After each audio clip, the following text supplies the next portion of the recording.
Great. Good morning, everyone, and welcome to the third and final meeting of the Marijuana Legalization Work Group. Just a reminder that this was created by Chapters 1285 and 1286 of the 2020 Acts of the Assembly. We really appreciate each of your willingness to serve in this role. I know it's been a heavy lift, and we're just so grateful for all the great work that you've been doing. In the very beginning of this meeting, it's important for us to also acknowledge that we're holding this meeting virtually due to the ongoing state of emergency declared by Governor Northam because of COVID-19. I'd also like to say a special thank you to Aaron again from the governor's office. He's been tremendous in helping us set up and run these meetings, and just appreciate all that he does for us. So before we get into this meeting, I would like to, I think Brad mentioned it, but just confirm again that we are recording the meeting. So we're good? All right. Yeah, we're good. We are recording. All right. So after we take care of a few administrative items at the beginning of the meeting, we'll hear a report from each of the three subgroups and about their discussion and consensus recommendations that have come out of those conversations, very much like our last meeting, and so much has happened since then. So I would like to first ask Brad, if he could, to do a roll call. Yes, ma'am. So I will just go down the list and call out the principal or representative that I see on the screen here, and I'll just I know a few of you are here representing different agencies or principals on this, and I will only call out one person per office. I'm doing one more scan of the list to make sure I get everyone too. Okay, so I'll start with Secretary Bettina Ring. We know she's here. I'm here. Secretary Aubrey Lane or someone else from Finance, I do not see yet. Keep an eye out for them. Secretary Dan Carey. I'm here. Good morning.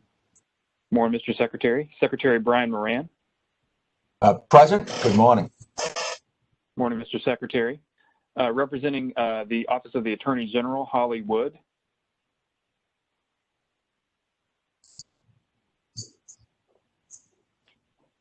Thought I saw Holly. Holly, I think you're muted.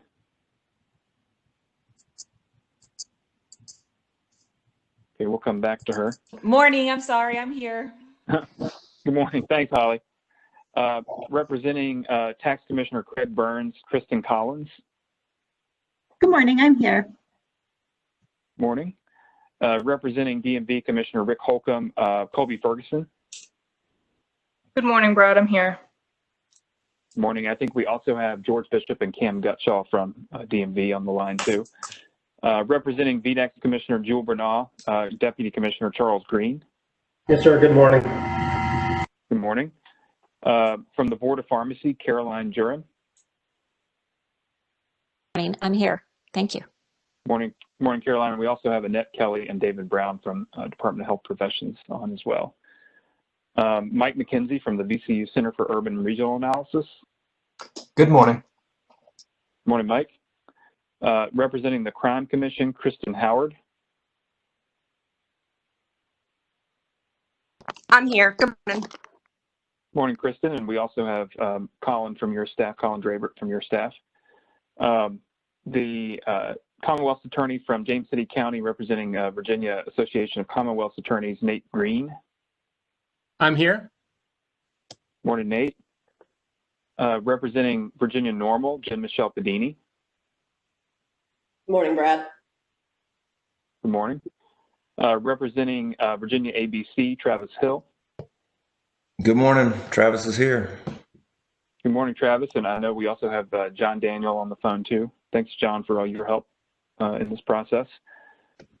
Representing a current medical cannabis manufacturer and working for Columbia Care, Nagista Beebe. Here. Good morning, Nagist. Dr. Sam Corin from Charlottesville Family Wellness Practice. Here, and also with Medical Society of Virginia. Medical Society of Virginia. Thanks, Dr. Corin. Representing the Virginia State University Small Farm Outreach Program and also a farmer himself, Michael Carter. Here. Nora Alamiri, Here. Jimmy Thompson, I do not see yet, but let me make sure that he may be stuck in the attendee list.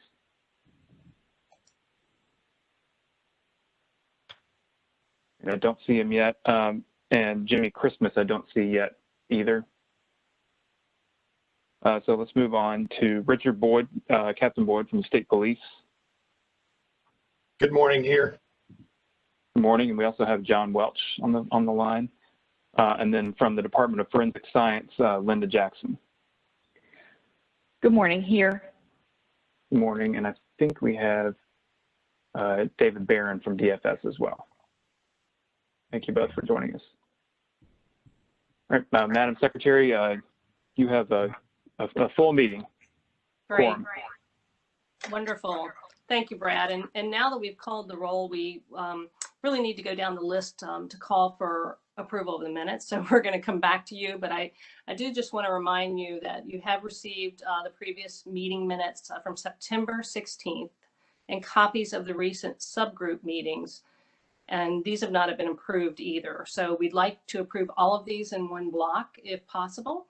I did ask Brad just to make a minor edit to the minutes to make sure that we were identifying the staff from the other secretariats. They're listed there in the minutes, but we do not have we have their titles, but not which secretariat they are with. So I thought that would be a nice addition to the minutes to make sure that everyone knows the great work that's being done across secretariats. And we really appreciate all the support that everyone's provided and the hard work that they put into this. So that's just one minor edit that we'd like to make.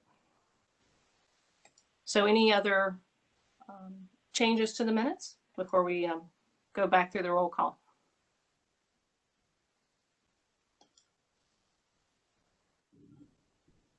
Okay. I'll turn things back over to Brad Copenhaver and let him run through the names again. Great, thanks. And I also want to note that Jay Davenport and Nikki Zamosny from Secretary Moran's office are here as well. So I forgot to mention them earlier. So I'll just go back down through the list again. Secretary Ring. Present. Oh, approved. Secretary Carey. Approved. Secretary Moran. Approve. Holly Wood. Approved. Kristen Collins. Approved. Colby Ferguson. Approve. Charles Green. Approved. Caroline Jurin. Approved. Mike McKenzie. Approved. Kristen Howard. Approved. Nate Green. Approved. Jen Michelle Padini. Approved. Travis Hill. Yes. Nagusta Bibi. Approved. Sam Corin. Approved. Michael Carter. Approved. Nora Alamiri. Approve. Richard Boyd. Approved. And Linda Jackson. Approved. And I realized actually I forgot to call one person on the roll, Heather Martinson, representing Community Services Boards. Good morning, everyone, and approved. Do that. Thanks, Heather. Appreciate it. Sorry I missed you. Great. Well, All right, thanks. it's unanimous, Secretary Ring. Wonderful. Thank you all. So I think before we get started this morning, and certainly you have the agenda in front of you, and we'll touch on that again in a moment. But as mentioned, we've had this great collaboration within our secretariats that are working on this, that are charged with helping facilitate this. And so I just want to thank everyone again for their great work, and that's working across the board with public safety, with their staff, as well as the agencies, and also health and human resources. And so I want to start by giving my counterparts and friends a chance to say a few words as well. So I'm going to turn things over to Secretary Moran if he'd like to add a few words. And again, thank you for your engagement. Secretary Moran.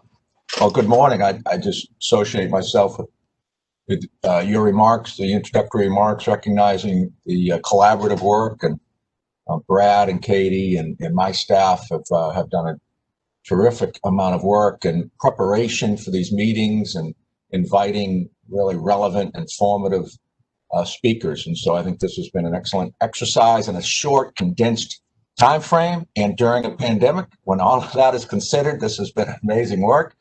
Look forward to hearing the recommendations today, and recognizing this is a long-term process, though, but the amount of work that has been done in a short time frame is quite remarkable. So thank you to all who have made that happen. Yes. So true.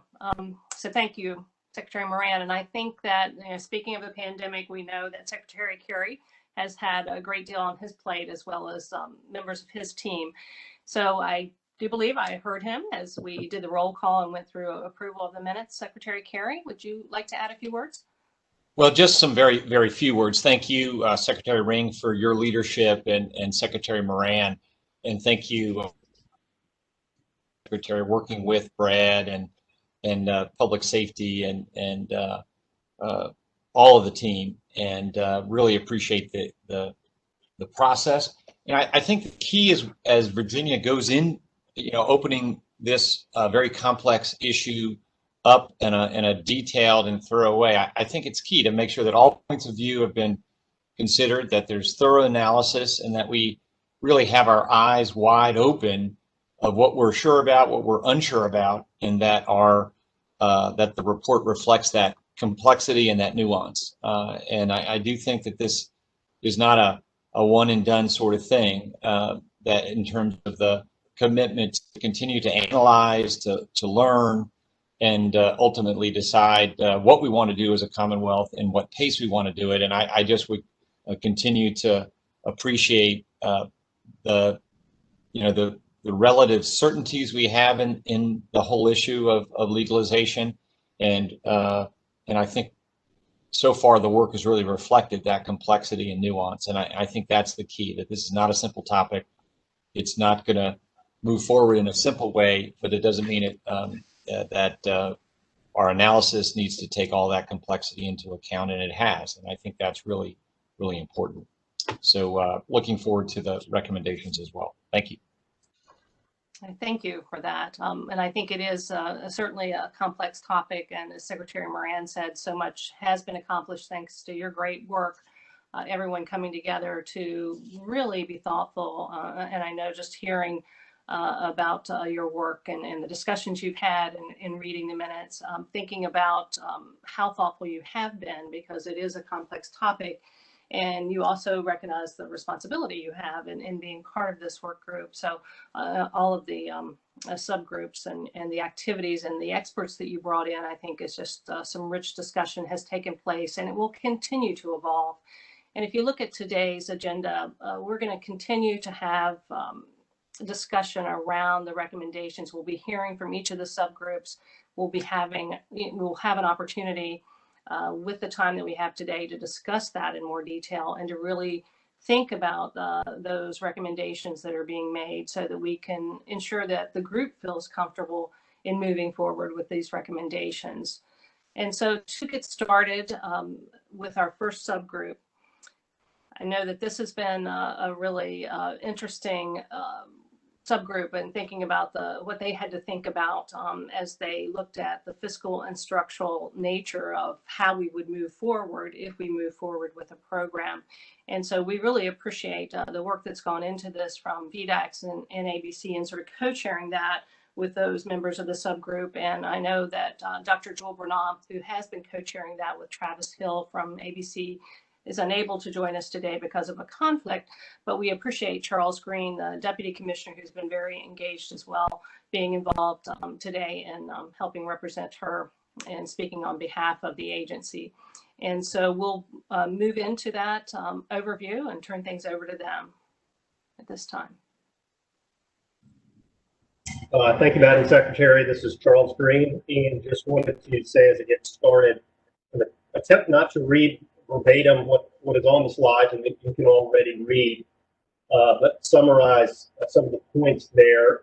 Certainly to any members of the full committee or the subcommittees, if you feel that I did not cover a point adequately or misrepresented something that you were passionate about, please jump in and stop me and correct me. So the subgroup, getting into the recommendations, the main item we looked at obviously was suggested regulatory structure for an undertaking. And there seemed to be general consensus that the oversight and regulation of marijuana program should include both adult use and medical under one agency, either within an agency or an umbrella agency that would cover both subject matters. There was also discussion about where other cannabis, such as industrial hemp, may fit in. I will note that in the last meeting, I offered that the cultivation of industrial hemp is regulated by the state departments of agriculture across the country or the U.S. Department of Agriculture. However, the production of hemp-derived extracts and other consumable, human consumable products from hemp does vary some. In many states, it's handled as a food product or dietary supplement product. And so often those products are not handled necessarily by the marijuana regulator, but are being handled by the agency, state agency, whether it's the Department of Agriculture or the state health department, whoever regulates the manufacture of food and beverage or dietary supplement products in those states. There was certainly discussion also about kind of the oversight needed for those consumable products from a consumer safety standpoint and from a consumer knowledge standpoint, knowing what's in those products that are available for human consumption. Right, would you mind going to the next slide? Another point we discussed quite in depth was the industry structure and as related to the possibility of vertical integration or allowing or not encouraging vertical integration. I think there were positive points noted both for things that the possibility of vertical integration could bring to a system, efficiencies and other items, but that there are also benefits of not requiring vertical integration, as this could eliminate many barriers to entry and possibly encourage participation in the industry by a more diverse set of stakeholders or investor groups, and that Virginia might benefit from allowing the possibility for vertical integration, but not requiring that as a prerequisite for participation in the industry.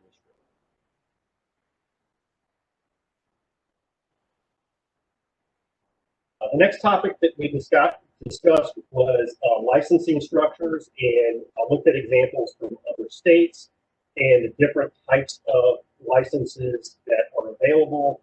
Listed here are several of the categories that we pulled from how some other states are handling it. Some states have quite extensive lists of the types of licenses that are available. Other states have a much more condensed license structure with only a few different license types in there. And then even within the different license categories, many of the states segregate. So for example, in the grower category, many states have different size, scales, and scopes of grower licenses that they offer at different fee levels. It was noted that some states offer micro grower or craft cultivation licenses. Again, that may be a way to encourage greater social equity, greater participation in a sector by allowing a lower cost license type in certain categories. I believe Mr. Hill from ABC brought up in the last meeting their experience with license category, and one of the challenges of having too many license categories or types is that it can get confusing as to what type of activities may be allowed under a certain license type. We also discovered the possibility for options for blanket licenses, whereby businesses, again, it may be confusing if you set up a system where someone feels like they need to obtain 10 or 12 different license types in order to be vertically integrated versus one blanket license that would allow for multiple activities under sort of a blanket vertically integrated license type. And then also that some license categories can be used, again, for dealing with social equity issues, because those types of licenses or the activities under there may not require significant or huge capital investment as other license categories or activities might require. And I know this kind of bleeds over into the next slide, but the main points that I wrote down here were that I think the important issues were that the group felt that there needed to be a very clear and transparent license structure. Secondly, that the license structure needs to be one that considers social equity. Again, there may be different sub-classifications of license within each license class, and that there may need to be a measured approach to the issuance of licenses, particularly initially, and that sometimes it's easier to expand a program or expand the number of licenses as opposed to having an open-ended structure and then trying to rein things in or put additional restrictions on later. But that even with a measured approach starting out, that there ought to be periodic and frequent reevaluations of a program so that adjustments can be made on a frequent and periodic basis to adjust to the needs and interests of the citizens, and also adjust to issues such as social equity, diversity, and inclusiveness as the program develops.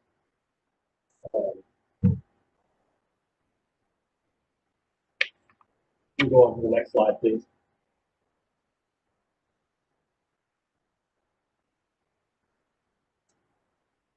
The group discussed taxation issues, including what types of tax might be appropriate, and then also which agency would actually be responsible for collecting the tax. I think it was noted in most states that have an adult use program that the regulatory agency that actually runs the program is responsible for the collection of the taxes in that state. Department of Taxation may want to correct my language on this because I may not be using the correct tax terminology, but I believe that in Virginia, where we've got specialty taxes in certain sectors or very specific taxes, that it's often the regulator of those of that sector or those taxes that collects those taxes. And I believe that taxation also noted that now for taxes that they collect, that sort of reviews the appropriateness or are people paying the taxes is done more on an auditing, kind of a risk and random or an audit-based kind of backwards looking. People file the tax and then there's an audit to make sure that there is compliance there with just a percentage of taxpayers being audited. And then in a system like this, it's really looking at forward-looking enforcement of making sure that the entities who are supposed to be paying the tax are paying the tax, that it might be most appropriate for the primary regulator of this subject to be the one who is conducting the collection of the taxes and sort of the day-to-day oversight of those taxes. There was also a discussion regarding program funding based on license fees versus a portion of tax collected, and what might be the best structure for funding operations of a program. We've also noted that the tax rate charge ought to be set so that obviously, whenever programs are funded or supported by a tax are done so adequately, but that then you need to be careful that setting too high of a tax rate might continue to encourage an illicit market to exist, and that by creating an adult use system, one of the goals would be to diminish or eliminate the illicit marketplace.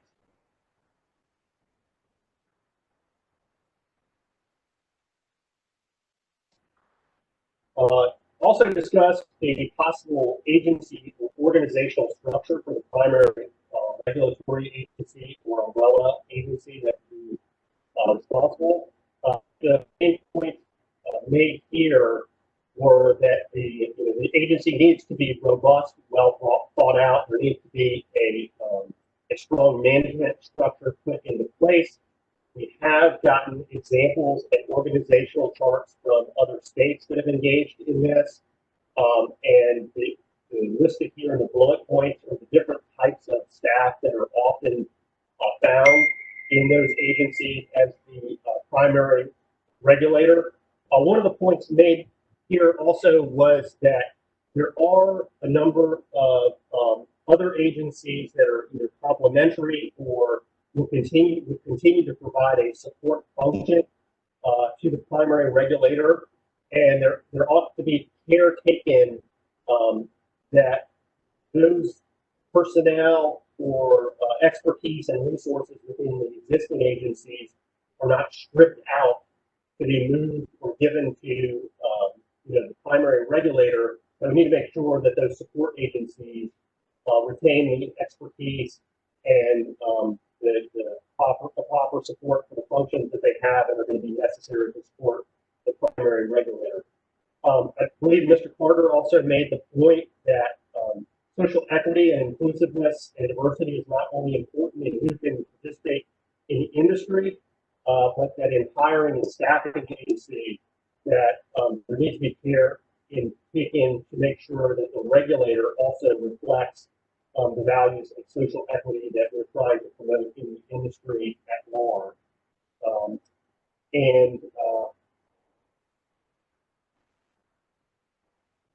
I think that is all I have there.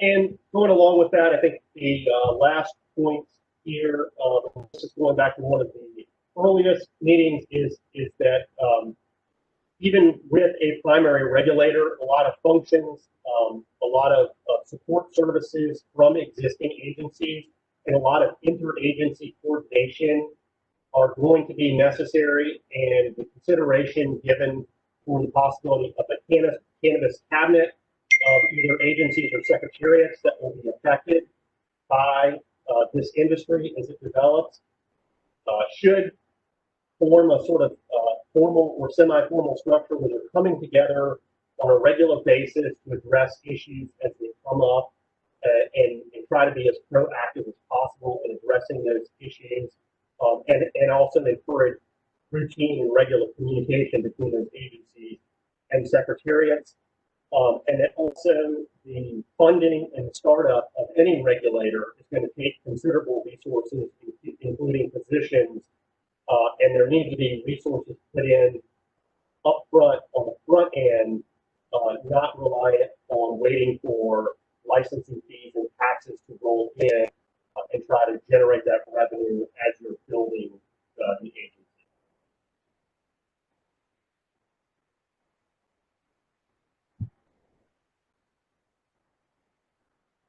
I think that's it for me. Are there any questions, or certainly if there's any additions to what I went over, would greatly appreciate that. Great, Charles, thank you. this is. Go ahead. Sorry, Madam Secretary, to cut you off. I just wanted to see if Travis Hill is on the line too, and Travis, had some great thoughts and input as the co-chair of this and from his experience at ABC. So Travis, if you have anything additional to add, that'd be great. I thought Charles did a great job, per usual. Good teamwork. So any questions for the subgroup? We're going to hold our in-depth discussion after we've heard from all of the subgroups, but any questions as far as clarification before we move on to the next subgroup? Secretary Ring, I'm sorry, I'm not sure if this would constitute in-depth discussion or not, but if we can pass it through lengthier discussion. But I did just want to go to the taxation question.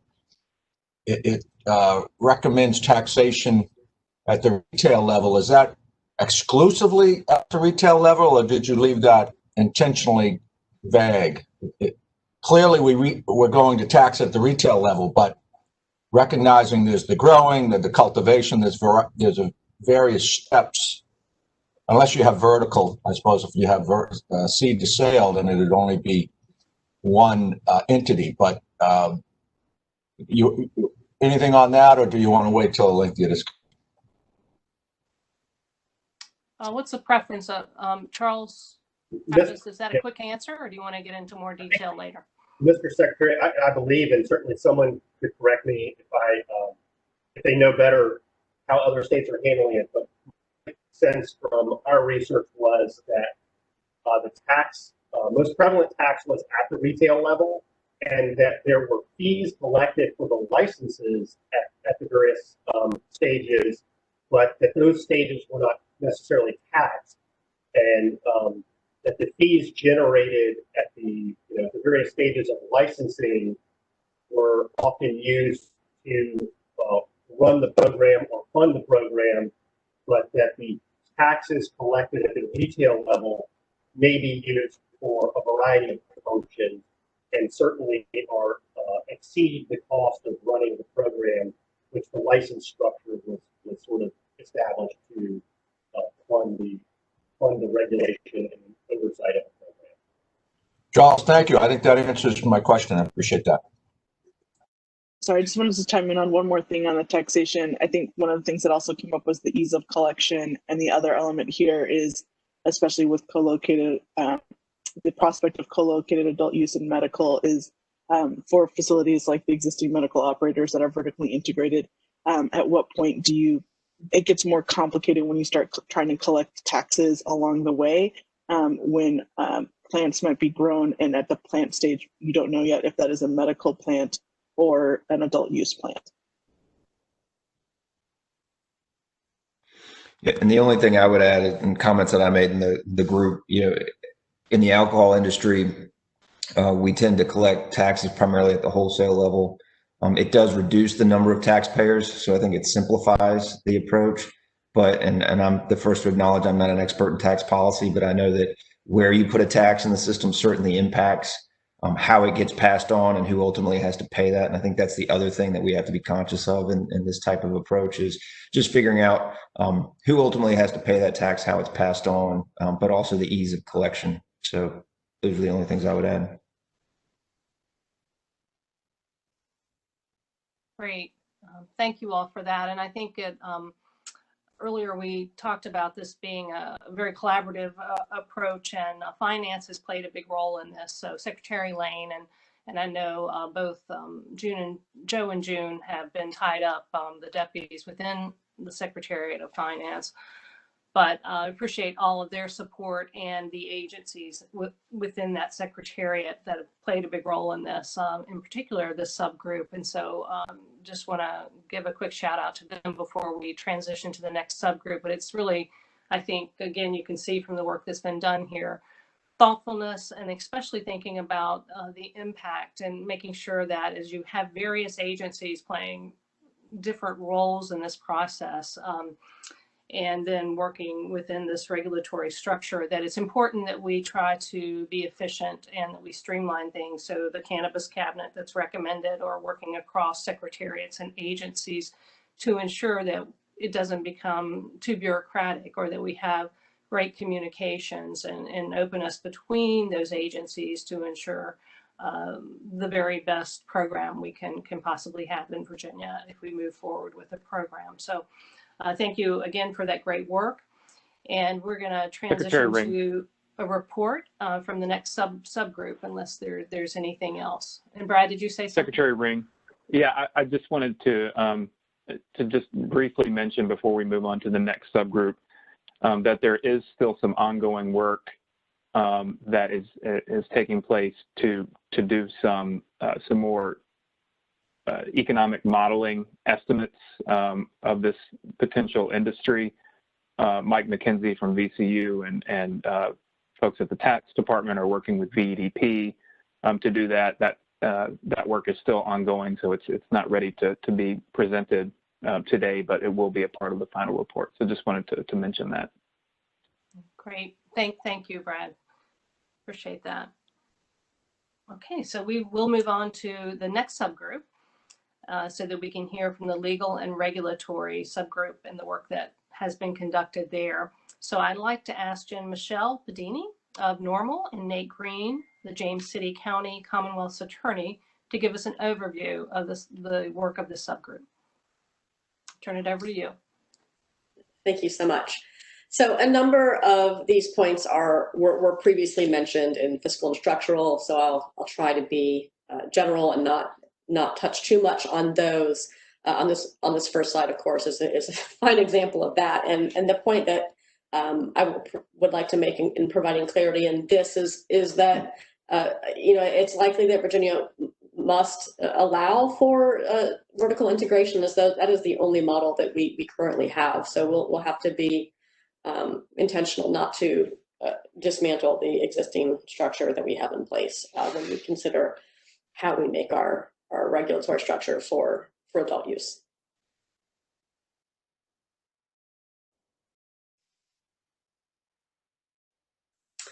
So I think that it goes without saying that the cannabis industry across the nation struggles with banking, and states are creating patchwork solutions via in-state banking options. And so that is certainly a critical component of success, and something that we'll have to look very closely at, and exploring options that will provide access to banking in state is really tantamount to success of this nascent industry in Virginia.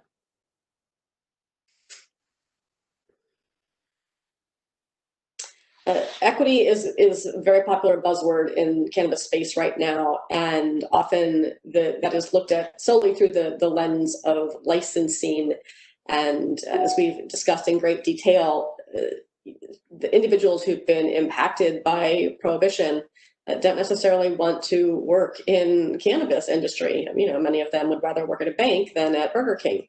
And undoing the harms of prohibition is the priority in when we look at the scope of equity. So of course that would include efforts like expungement or further sealing of records, a step farther than what we were able to accomplish with the sealings that are associated with the decriminalization legislation. And absent the passage of a broad expungement bill by the legislature, we're going to have to be creative in the solutions that we're able to provide in addressing harms of prohibition and undoing those in adult use legislation. Of course, social equity licenses is a component as well as providing access to the resources needed to enter the industry for those that have been historically impacted by marijuana prohibition, not just individuals, but communities as well. And to that point, providing reinvestment funds to those communities and monitoring the outcomes.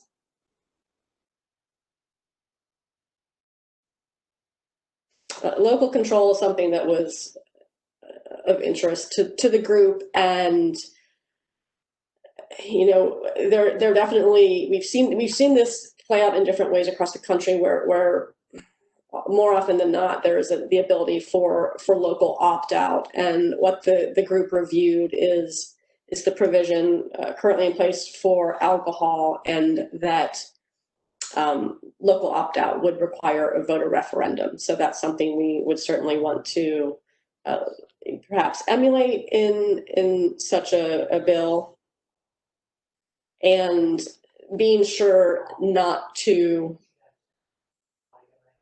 allow businesses to be relegated to certain communities that you know, we've seen that with alcohol. We've even seen this with cannabis in other states where sort of an industrial area is where you see all of the cultivation being done, and we wouldn't want to have those clusters burdening communities here in Virginia.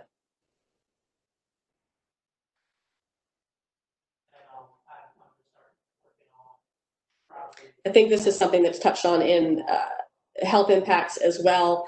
Of course, like we do with the medical program, we will want to consider how products are regulated to ensure consumer safety.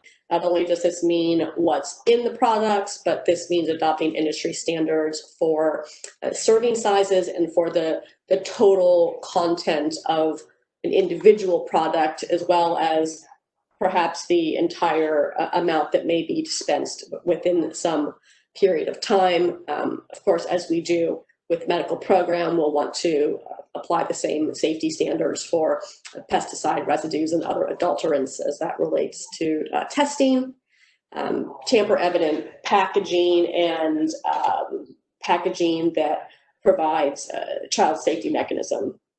QR codes are a great way to have consumers be able to see that, in fact, they are shopping in a retail establishment that is legalized and regulated by the state, and provide consumer education as well. And as is the standard for alcohol and tobacco, we would want to ensure that these products are not marketed nor are they appealing to children.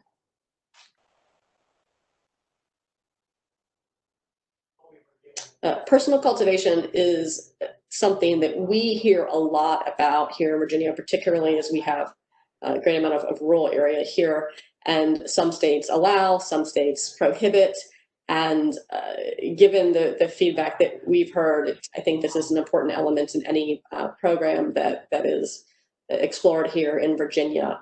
Of course, there is the potential for electrical or other issues related to cultivation, but this is typically something that we would see in large scale operations that are not intended for personal use, but are intended to for gray market or illicit market sales, and adopting common sense standards that limit the number of plants that can be cultivated personally and solely for personal use would be ideal.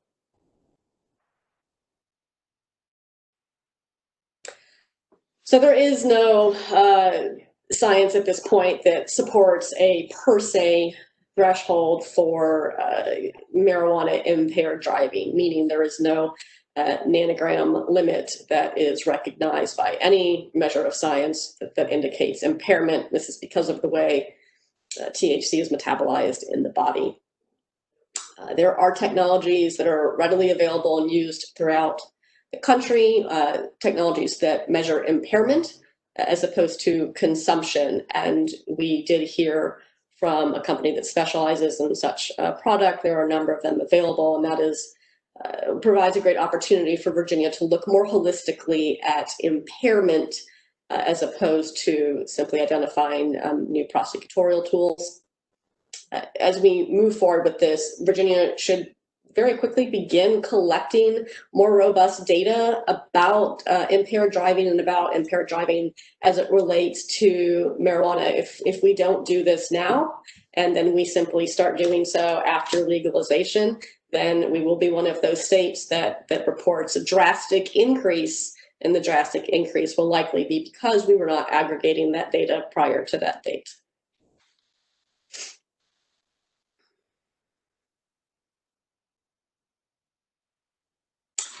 Impairment related to employment is, of course, critical. No one should be impaired while they're driving or while they're working. And I think that to this point as well, there's the so the inverse of that, and we need to look to provide protections to employees in the state of Virginia who will potentially be consuming a product that is legal for adult use. We're already encountering this issue with consumption by workers who are engaging in legal medical use.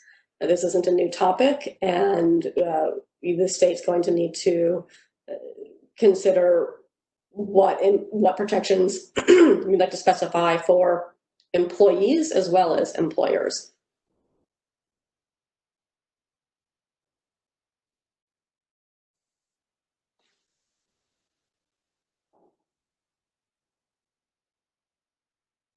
Thanks, Katie. It looks like we're on to health impacts.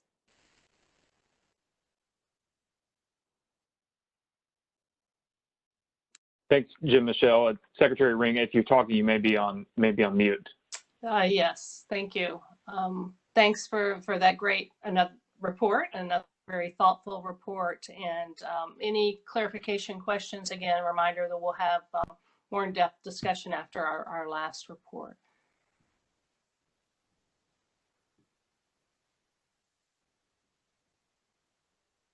Okay, thank you. And I do want to add that Joe, our Deputy Secretary from Finance, has been able to join. So thank you, Joe. I know you all have been extremely busy and really appreciate you being able to carve out some time to join us for the discussion, the remainder of the meeting today. And so now we're gonna move on to the health impact subgroup. Secretary Ring. Yes. Sorry to again cut you off. Sure. I just want, before we move on to this, I want to check in with Katie Finley, who has been leading this, and just check in briefly with Katie and see who will be providing this report. Will it be you, Katie, or will it be someone from the work group?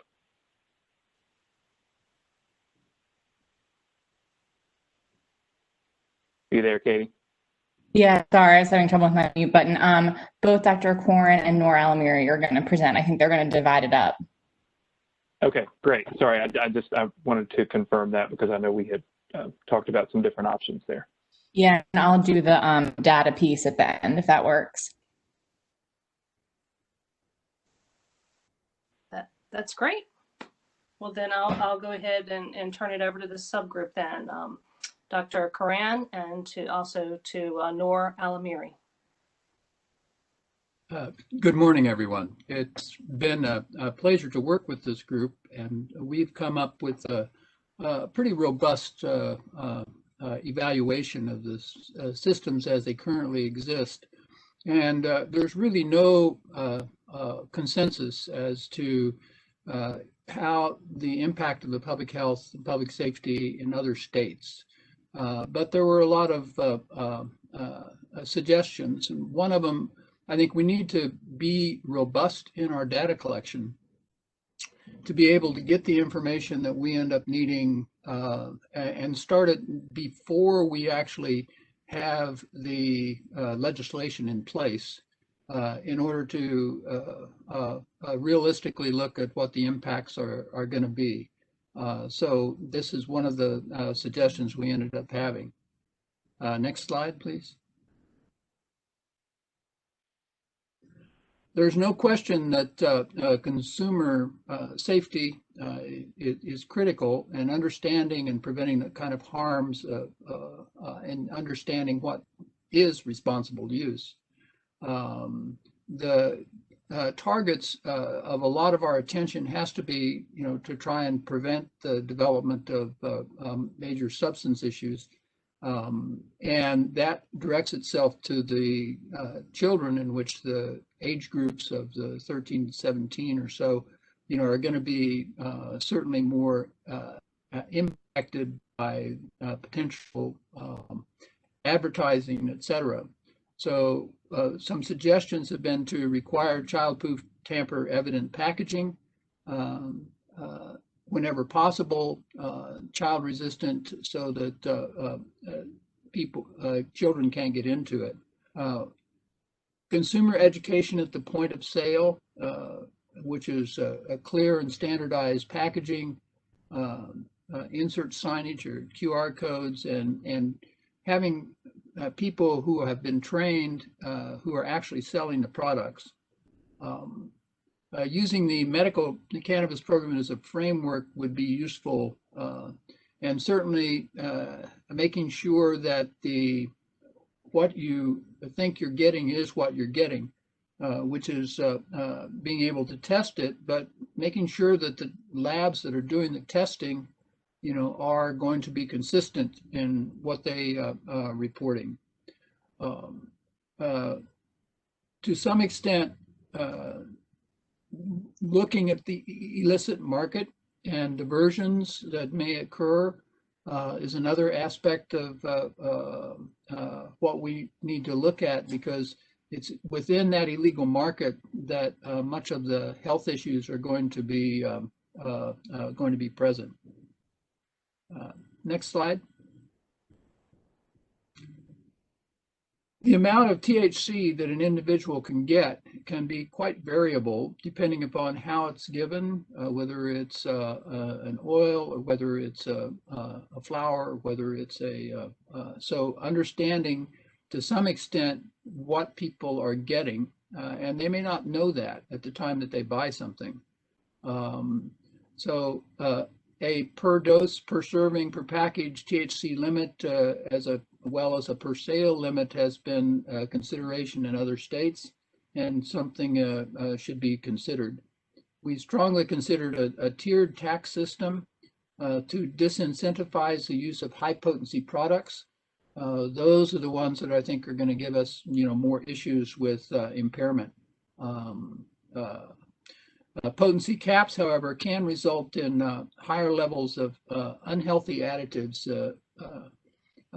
which has been found in other substances, and so this is something that has to be taken into account to make sure that those caps aren't unrealistic, and making sure that regulations are inclusive of all the psychoactive THC substances, since there's some 400 different substances that may be found in the marijuana plant, THC 9, THC 8, as well as a number of other potentially psychoactive substances. So there's no question that this cannabis use disorder is real, and that legalization is most likely going to increase, change the demand for substance use disorder treatment.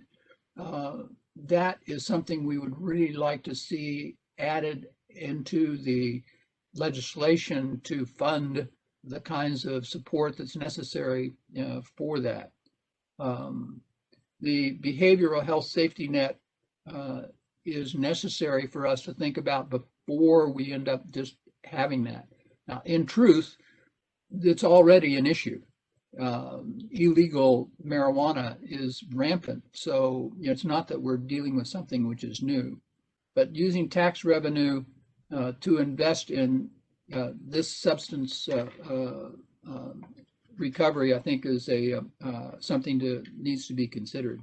So focus on the behavioral health treatment, and also to invest in Virginia's Medicaid's addiction recovery program, the ARCH program, and the community service boards. Some of the money that we get from marijuana sales, I think, should be directed into that. And support training for substance abuse identification for both counselors, physicians, et cetera. So these are some of the issues that we have discussed in the health impacts group. And now I'll turn it over to Nur Al-Amiri to discuss some of the rest of the topics.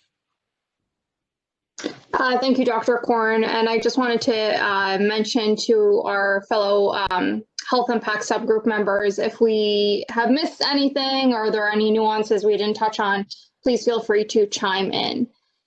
Just continuing on here. So we are talking about legalization of adult use. However, in speaking of legalization of a substance, we also want to pay close attention to the potential impact on youth and increase of access. So particularly with youth impacts, early initiation of use increases the likelihood of problem use. So one method that's been proven to be effective in other states is requiring mandatory ID checks at point of sale. Also increasing youth-focused prevention efforts both in communities and schools. This has been done through behavioral health SOL requirements. So as there's education on other substances, include a lesson on marijuana education, and just making sure that it's age appropriate so it's most relevant and resonates well with the audience at hand. Investing in supports and education for individuals 21 through 26. And the reason why we chose that age frame was because, one, the national standard for age requirements is 21. That's the national standard for marijuana. However, the age between ages 21 and 26 is a vulnerable population just because the brain is still developing. So when we're talking about adult use, we need to place close attention to 21 to 26 because that group is at high risk for use and misuse and risks in terms of the developing brain. Lastly, on this note, limit proximity. Sorry, if we can just go back to the previous slide. Proximity of dispensaries to schools and other youth-focused places. Next slide. Going off that again is minimizing marketing to youth, just not making it so attractive to younger populations. So no use of like cartoons, leaf emblem on certain items, anything that would make the substance more appealing to youth. Marketing also plays a big role in access and advertisement. So billboards, social media, we do know that the common standard for that marketing is it would be about 71% of adults. However, youth are still seeing it. Standard packaging, labeling, and the THC symbol, just making sure that it's not attractive to youth and it's all standardized. And also placing advertisements a certain distance. Many states have recommended 1,000 feet from, again, schools and community centers. Next slide, please. So prevention and education is critical. Dr. Korn had touched on substance use treatment. On the other end of the spectrum, we also want to emphasize the importance of prevention and education. So implementing public health campaigns to highlight the negative implications, both for adult use and for youth access. Increasing awareness that anyone could be at risk for substance use disorder, or more specifically cannabis use disorder. Include risks for those who have certain medical conditions, pregnant, breastfeeding populations, and also, as mentioned earlier, address the workplace and driving impairments and potential interactions with other medications. We should invest in education that includes youth, but also healthcare professionals and seniors. So again, identifying those vulnerable populations and tailoring the education to be most relevant to the audience. Invest in holistic community supports and coalitions that address both economic supports and social determinants of health. So really thinking big picture and really identifying the root causes of initiation of use. Again, as mentioned earlier, emphasize the importance of data collection and supporting the emerging research. Next slide, please. Following up on what was touched on earlier regarding undoing the harms of criminalization, ensuring the benefits of legalization are equitable. So we, as a group, have appreciated the importance of undoing or righting the past wrongs, but we also emphasize the importance of making sure that these systems do not continue to be disproportionate and we do not continue to create wrongs. So some ways of doing so would be including density caps to avoid an overconcentration of dispensaries in low-income neighborhoods, As we discussed, wealthier communities are most of the time better equipped to navigate zoning and other rules. So just to make sure that the system is set up to avoid that over concentration. Consider the impact on evictions when setting policies, especially for those in public housing. Also to target investments from taxation potentially to those who are experiencing the inequities of past criminalization of marijuana. We learned from Illinois that we should really be including communities as part of the conversation. So not creating policies for those communities, but rather creating policies with those communities. So really making it engaging the community stakeholders, including minority institutions, really having them be a part of the process. We could also invest in the diversion programs and services for the justice-involved population, especially upon reentry. We strongly believe that this will prevent the cycle of recidivism. And also monitor police activity data just to be aware of disproportionate enforcement. And lastly, we should maintain Virginia's indoor clean air policy. So what we learned from tobacco, it's important to identify the distance from buildings and include signage with specific language for designated areas of use. Just to kind of continue that policy as we learned with tobacco and best practices of not consuming indoors, also applying the same safe practices to marijuana use. Thank you. Thank you so much. And I think just kind of the final part that the Health Impacts Committee subcommittee touched on is, you know, we really focused our last two meetings on these recommendations that Nora and Dr. Corin just presented. But before that, in our two subgroup meetings and then also in the full group meeting, we had some presentations from some great experts. So I just kind of wanted to run through and give not a comprehensive view, but a snapshot of what we heard in those presentations. And really, I think a lot of me being new to this topic, what I learned is kind of what Jillian Schauer said in her presentation, which is there is a lot more that we don't know than what we know. And in some areas, there aren't really clear, comprehensive data on the impact of legalization in other states. But having said that, just wanted to give a snapshot of kind of, upon my review of the presentations that we got, some takeaways so that we can both provide that overview for the full group, but also, you know, include that in any discussion that we have. If there's any further comments on just those health impacts or general impacts. And so just kind of looking through my notes, it seemed to me that what was definitely agreed upon, and you saw this in the recommendations, is that cannabis use disorder is real. And so Dr. Thompson presented that substance use disorder impacts approximately 8.5 Americans.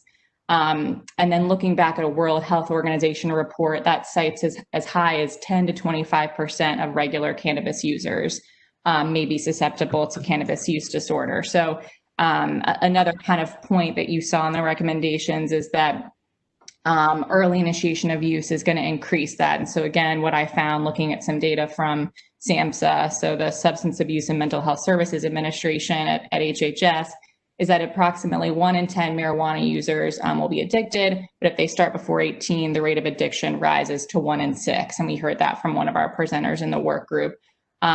You know, another thing just to note is that SAMHSA data also shows an even greater percentage of Americans that have alcohol use disorder. So alcohol is, which we do allow, is of course also dangerous when it comes to development of substance use disorder. And then kind of another point, and again, opening this up for the group for discussion, but there are definitely indications that adult use of the substance increases after legalization. And so pulling from Jillian Schauer's presentation that we all heard, in states that have legalized, we have seen an uptick in both young adults and adults in daily and near daily use, which she was kind of highlighting that daily and near daily can be a little more important to look at in some instances than just use, period. And then Dr. Thompson in our last presentation pulled a study from JAMA that was released in November 2019 that cited a moderate increase in problem use among youth in states that have legalized and a higher increase in frequent use among adults in states that have legalized. So, you know, what we saw in Jillian's presentation was kind of some general data, national data that from 2002 to 2017, regardless of what state you're in, whether you legalized or not, we're kind of seeing this uptick in adults and young adults. Not so much when it comes to prevalence for youth, but for adult and young adults, we're seeing that general increase. And then what this JAMA study points to is that, you know, some possible differences in further increases in states that have legalized. So that was one thing that we talked about. The other thing that seemed to be kind of a point of consensus in the group, and Dr. Corin touched on this, is that there are definitely some benefits to bringing use into the light. So we saw some data, of course, folks are already using the substance. And so there is absolutely a health benefit to giving them a safe substance and bringing them into the light. There is some research that points to decreasing stigma under legalization, which could mean that folks are more likely to come forward for treatment. And then just another, again, point that seemed to be a consensus for me, looking back at my notes, so open to discussion, but it really just seemed clear across all the subgroups, and especially in the health impacts, that the public health costs of overcriminalization and incarceration, especially given the disproportionate effects on African Americans, is a no question public health concern. And in one of our meetings, Michael Carter cited 53% of marijuana arrests for Black and African Americans. So those were some kind of points that I felt like were a little bit more, you know, some consensus that we hit on. Again, data is not always what we want it to be in this area, as Dr. Corin stated, but those were some common themes. And then just to highlight some things where there was a little more maybe nuance to the data, or maybe it wasn't as clear, is that when it comes to youth use, many presenters did agree that prevalence stayed steady after legalization when it comes to youth use. But there are just kind of a few nuances to that where, as Jillian said, nationwide, a lot of other substance use is going down for that demographic. So, you know, that could be kind of a confounding variable that we might see that go down as well, but really hard to say. So kind of a question mark by that. Again, Dr. Thompson pointed to the JAMA study where there is that slight increase in problem use among youth. And we did have one presenter say that there was actually an increase in teen use, but overall youth use seemed to be consensus that the prevalence stays the same, but there may be some other factors that are important to look at that we might not have as much data on. Kind of a similar area of where the data wasn't quite as clear as we would have wanted. I looked back we had a presenter from the American College of Occupational and Environmental Medicine, and that organization put out a statement,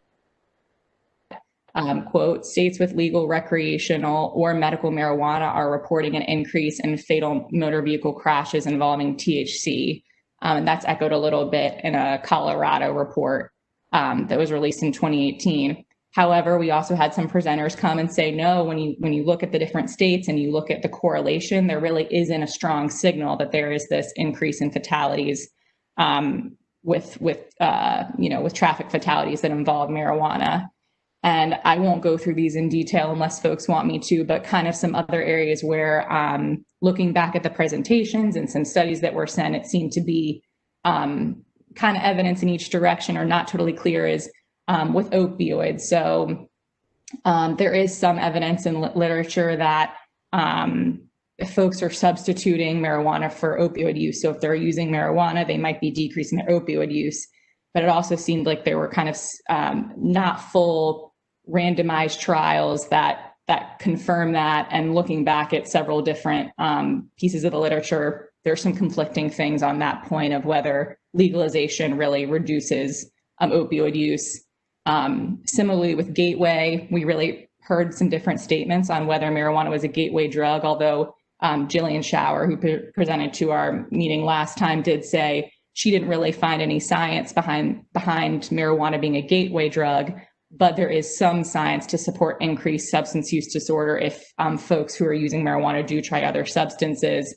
And then another area where there was a little, there were just a couple other areas that we went through where the data wasn't as clear. So that was a long way of just giving a snapshot of kind of what we learned, and also to point to, while there are some things where there's mostly consensus, really to just point to, again, the need for data collection and the fact that on some of these issues, we don't really have clear consensus data that we can point to on everything that you would want to know. So I'll hand it back over. Thanks for letting me go through that, and hopefully that was helpful, and I'll hand it back over so we can go to open discussion. Great, thank you so much. Anything else? Someone I think was speaking. Just wanted to make sure that was the close for this subgroup, and appreciate it. Again, go ahead. Yep, that's the end of our subgroup. Thank you. Okay, great. So I think you can see another very, very thoughtful report reflecting great work that's been done. And I would just like to thank everyone, because when you think about how much challenging it is right now to be able to do this type of work when you're doing it virtually. And I know for many of us, it seems like we may be on one Zoom meeting right after another, but to not be able to sit in a room and have dialogue in the same way that we would if we were doing this in person can be challenging. And I think you all have just done tremendous work, and also bringing in subject matter experts and being able to glean learnings from other states and from other experts across the nation. So just really some great material for us to to reflect on today from all three subgroups, and to really think about what we need to do as far as, clarification. I think now's the time that we're going to be able to dig into these a little bit more. Unfortunately, we have really adequate time set aside. Getting back on videos, I'm seeing everyone here, but we do have adequate time now to really have thoughtful discussion around what has been shared. And so I think just to be stay focused, I think we'll go back to the first subgroup and those recommendations that were made to us that Charles Green from VDAX presented, just to start to dig into that a little bit more. If we need to go back and pull up anything from the report or the presentation, we can do that. I'm sure Katie would help us with that, and Brad, but to think back to those recommendations, any thoughts, questions, and I know Secretary Moran, you asked a question. I think that was answered for you before. I don't know if you want to elaborate on that at all. And I'm just going to open it up to the full group now for any thoughts that you have on the fiscal and structural subgroup report. I have a question, and that is, if we're considering letting an individual have a certain number of plants, how does that work out with this? Who would like to take a stab at that? Thank you, Dr. Corn, Jean-Michel. A number of states allow personal cultivation, and typically a number is set that the state intends to allow people to cultivate for personal use, not for retail, but for personal use only. Great, thank you. Other questions? This is Secretary Kerry. I just wanted to, I believe it was this subgroup, one of the key points that I took away was the importance of investing and making sure the infrastructure is there on the regulatory side and the monitoring side and the health side before the program really goes live. Because I do think as we enter this, we want to do it very, very well. And Virginia in general has been very thoughtful as it has embarked on new initiatives. And I think not doing it well from the start, not having, waiting revenues to come in to then build infrastructure, I think is an important point that I think that subgroup and maybe others have emphasized. And I just wanted to applaud that. I just think that emphasizes how important getting off on the right foot is, and that if you dig a hole and there's lots of poor execution from a variety of perspectives, you really do dig a hole. And whether it's from the grower's perspective, farmers, from dispensaries, or from a regulation perspective, getting off on the right foot. And that's not setting a perfection as the goal before you go live, as it were. But I think having robust resources and building the infrastructure, I think, will be key. And I think I applaud the subgroup report that emphasized that. Thank you, Secretary Carey. I think that is so true. We want to make sure it is the Virginia way. We want to do things well. And we know that this is not going to be perfect from the beginning. It's going to continue to evolve if we do move forward with a program. But I think making sure that we have the capacity in place. And then I know with Joe being on from finance, understands the challenges that can come with that, and sort of how we're building what the capacity that we need to have in place before launching any type of program. And so we appreciate, again, people being very thoughtful about this and being, I think that this is a point that everyone's been pretty clear about, that we need to have that capacity in place and to be able to do things well. So thank you for pointing that out, Secretary Carey. Thank you, Secretary. Yeah. I would like to also provide just a little, I feel like Caroline's probably want to provide the same context as well. However, as you may recall, the state did not afford us any resources to start our medical cannabis program, and Board of Pharmacy has done a wonderful job in navigating that difficulty. So we would, in a much larger scale, not only with the expansion of the medical program, but with an adult use model, want to ensure that we do have the resources from the beginning, instead of trying to work retroactively to support the program. Right. Very good point. And thank you all for the good work that you've done with limited or no resources there. I think that can be challenging, and often our state agencies are called on to do that for various reasons. But we want to make sure that we do our best to make sure the resources are in place and the expertise, that our agencies are not called on to do something that they don't have that expertise in place, or if we put a new structure in place, that we have the knowledge there, right? And Caroline, Yes, thank you, Secretary Ring. The only thing that I would note also, I saw in the earlier recommendation, a recommendation to combine both the medical and the recreational adult use program into a single agency or an umbrella agency. And then I did see later in the recommendations some acknowledgement that expertise from other entities such as the Board of Pharmacy or ABC may be necessary to help ensure that the structure is being built appropriately. I would just note also the medical side, because we do have pharmacists there, we will need to flesh that out from a legal structure as well, as to what exactly is the role of the Board of Pharmacy in a future regulatory oversight. While we license the individuals, I'm not sure that the Board of Pharmacy can necessarily hold a pharmacist in violation of a regulation for which it doesn't have legal authority to enforce. If it's been given to another entity, then we may not be able to have sanctioning or enforcement type of action. So just a note that as we work through navigating any possible transitions and future regulatory oversight structures, that's an aspect that I would be very interested in, just from a legal standpoint, to make sure that everybody has what they need legally to do their job. Thanks. Very, very good point. And with these recommendations, with the reports that have been shared today, we know that there are many nuances, and we know that there was discussion taking place along the way. That's been captured in minutes and in notes, so we have that information, even though we had a summary today of the reports. But I think that that's a really important piece to capture now, and to make sure we don't lose that as we move forward. Thank you. I just wanted to chime in too, and I think that this is an excellent moment to also highlight, as came through in several of the debriefs.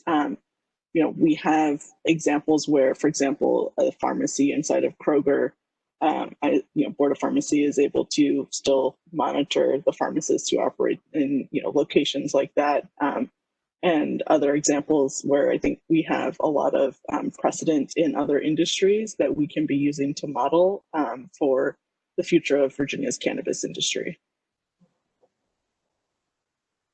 Thank you. Other thoughts on this conversation or anything else related to structure, the fiscal components and the work of this subgroup?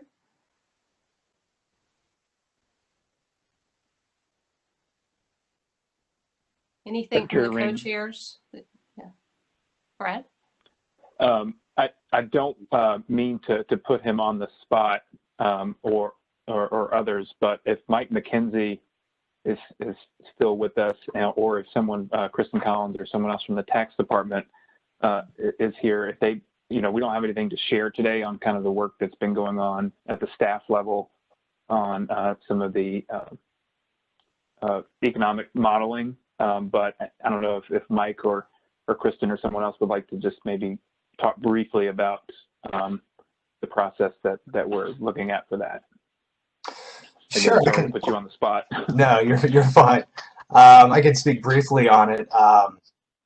In that we're working with the EDP as well as Department of Taxation and kind of looking at estimates in other states where legalization or adult use has happened, and the way that those sales have broken down, and estimating kind of the what we think sales might look like in Virginia, and then trying to trace that backwards through a supply chain that currently doesn't exist. So it's of course important to note that in any economic impact analysis, there's a lot of assumptions, and in particularly right now, with this, there's even more assumptions because we don't know exactly how the industry is going to look or exactly the ways in which licenses will be limited or expanded.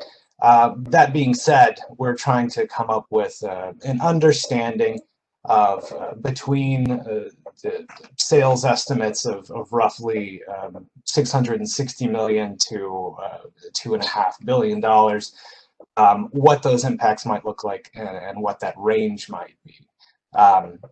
And that's where I think we are, at least in terms of the economic impact. The fiscal impact is a different calculation. I can talk a little bit too about the revenue impact, if you like, Brad and Mike, just to fill everyone in. So like Mike said, it's really difficult when we don't have, specific data to figure out exactly what the impact would be in Virginia. What we have been doing is looking at a couple of other states that have more recently adopted legalization and tax of marijuana, and tried to basically use population data. And then there's also survey data on the number of users within a particular state, even states where it's illegal. There's survey data for all 50 states. So we've kind of tried to use that data to basically ratio those revenues to Virginia. So for example, two of the more recent states are Illinois and Michigan that we've been looking at so far, and they have publicly available data. And we've said, we're kind of basically saying, well, if Virginia were to adopt a tax structure similar to these states, based on the data we have available, here's a range of revenues we would be looking at in the initial years of both an excise tax and an excise tax that would be similar to those states, and the retail sales and use tax that would be collected, which would be collected even if Virginia did not have an excise tax on it. So that's kind of what we're looking at. And I think we've talked about this a little bit before. JLARC is doing very specific, detailed estimates. They have a consultant who has done this modeling in other states and has a very specific demand model built. So I think kind of the intent is we provide a more general analysis, a more general estimate that would be consistent with the more detailed revenue estimates that JLARC will be providing next month. Great, very helpful, thank you. Any questions around that? I have a question, and then do we know how much the illegal market, actually ends up getting from the sale of marijuana in the state of Virginia? not know. I think that's part of the my challenge anyway, is not knowing that information. And I think as part of their analysis, JLARC has been looking at, information on that and trying to estimate that piece. I think our estimate would not be able to be quite that specific just because we don't have that information available. But I think there are studies, from other states trying to look at that as well.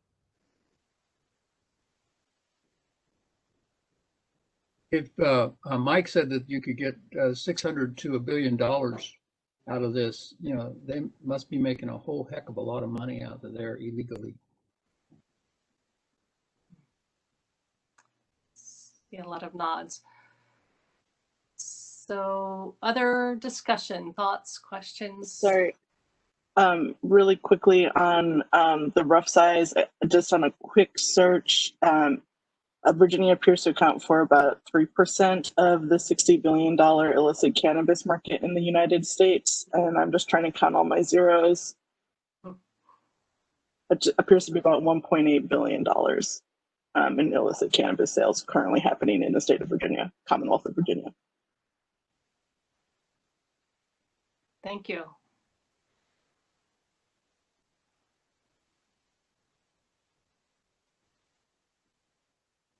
Okay, I'm going to go back to the co-chairs of this subgroup. Anything you would like to add or anything that would be helpful to you from the group?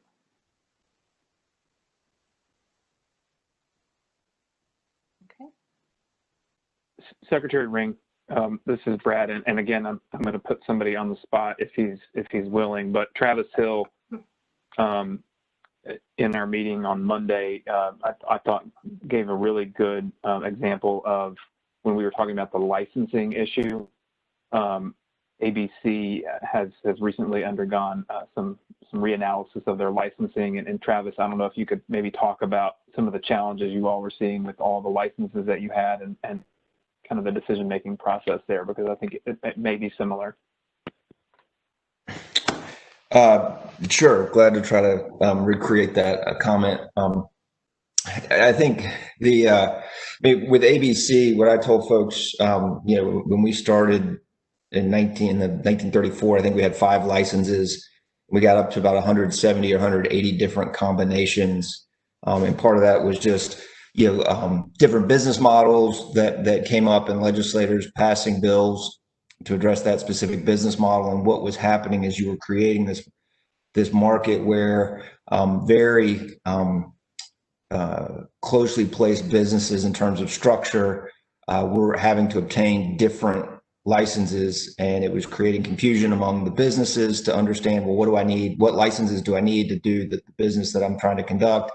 It could create confusion among regulators in providing guidance and even local communities. And so we ended up reducing the number of licenses this past legislative session to try to broaden categories of what folks could do. I mean, an alcohol example would be you'd have a grocery store, and if they wanted to do delivery and they wanted to sell kegs, they had to get 2 other pieces of paper from the state that allowed them to do that. And so rather than putting them through that, you create one license that allows the sale of kegs, the provision of delivery, whatever. And so I think as we approach the licensing structure for cannabis, I think we need to keep that in mind, that if you start, depending on how much you restrain the activity under a license, you're going to start creating this need to get multiple licenses, which can create some confusion. And it's just a more difficult thing to navigate. I think what you probably want to do is issue a license to allow this business to operate, and then provide the services they think they need to provide within that marketplace. So that I think that was my thought. I don't know if I hit the point you wanted me to, Brad, but happy to expand further if you'd like. Very helpful, Travis. Thank you. And I think Brad, maybe if you're in the process of trying to. I was just gonna. Sorry, I was having some trouble with the mute button. Travis, that was exactly what I was talking about. Thank you. That's helpful. Yep. Okay, anything else on related to this subgroup before we move on?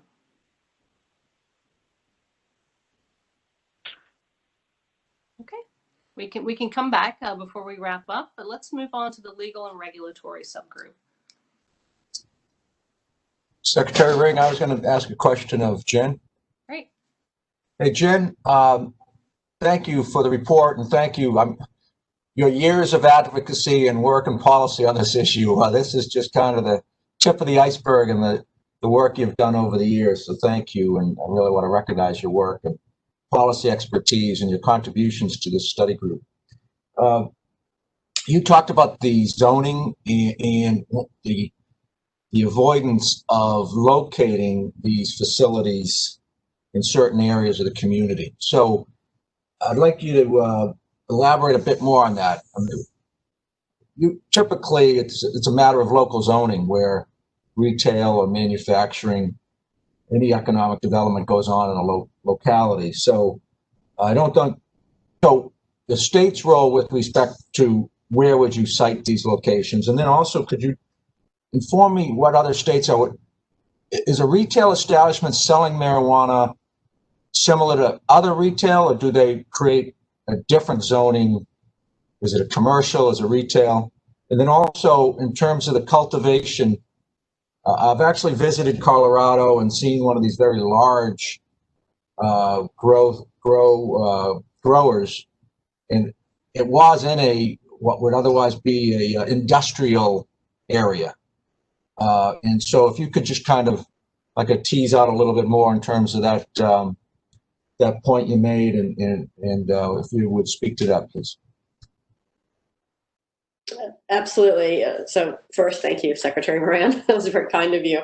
To clarify, when we talk about concentration of cannabis retail or potentially even cultivation, I think a good analogy would be the sort of liquor store idea, where we have some communities that have a high concentration of liquor stores, and then we don't see that in other communities. And we would want to avoid replicating such a model that can ultimately be burdensome to those communities. Does that make sense? Agreed. I'm not sure how the state does that versus, local zonings.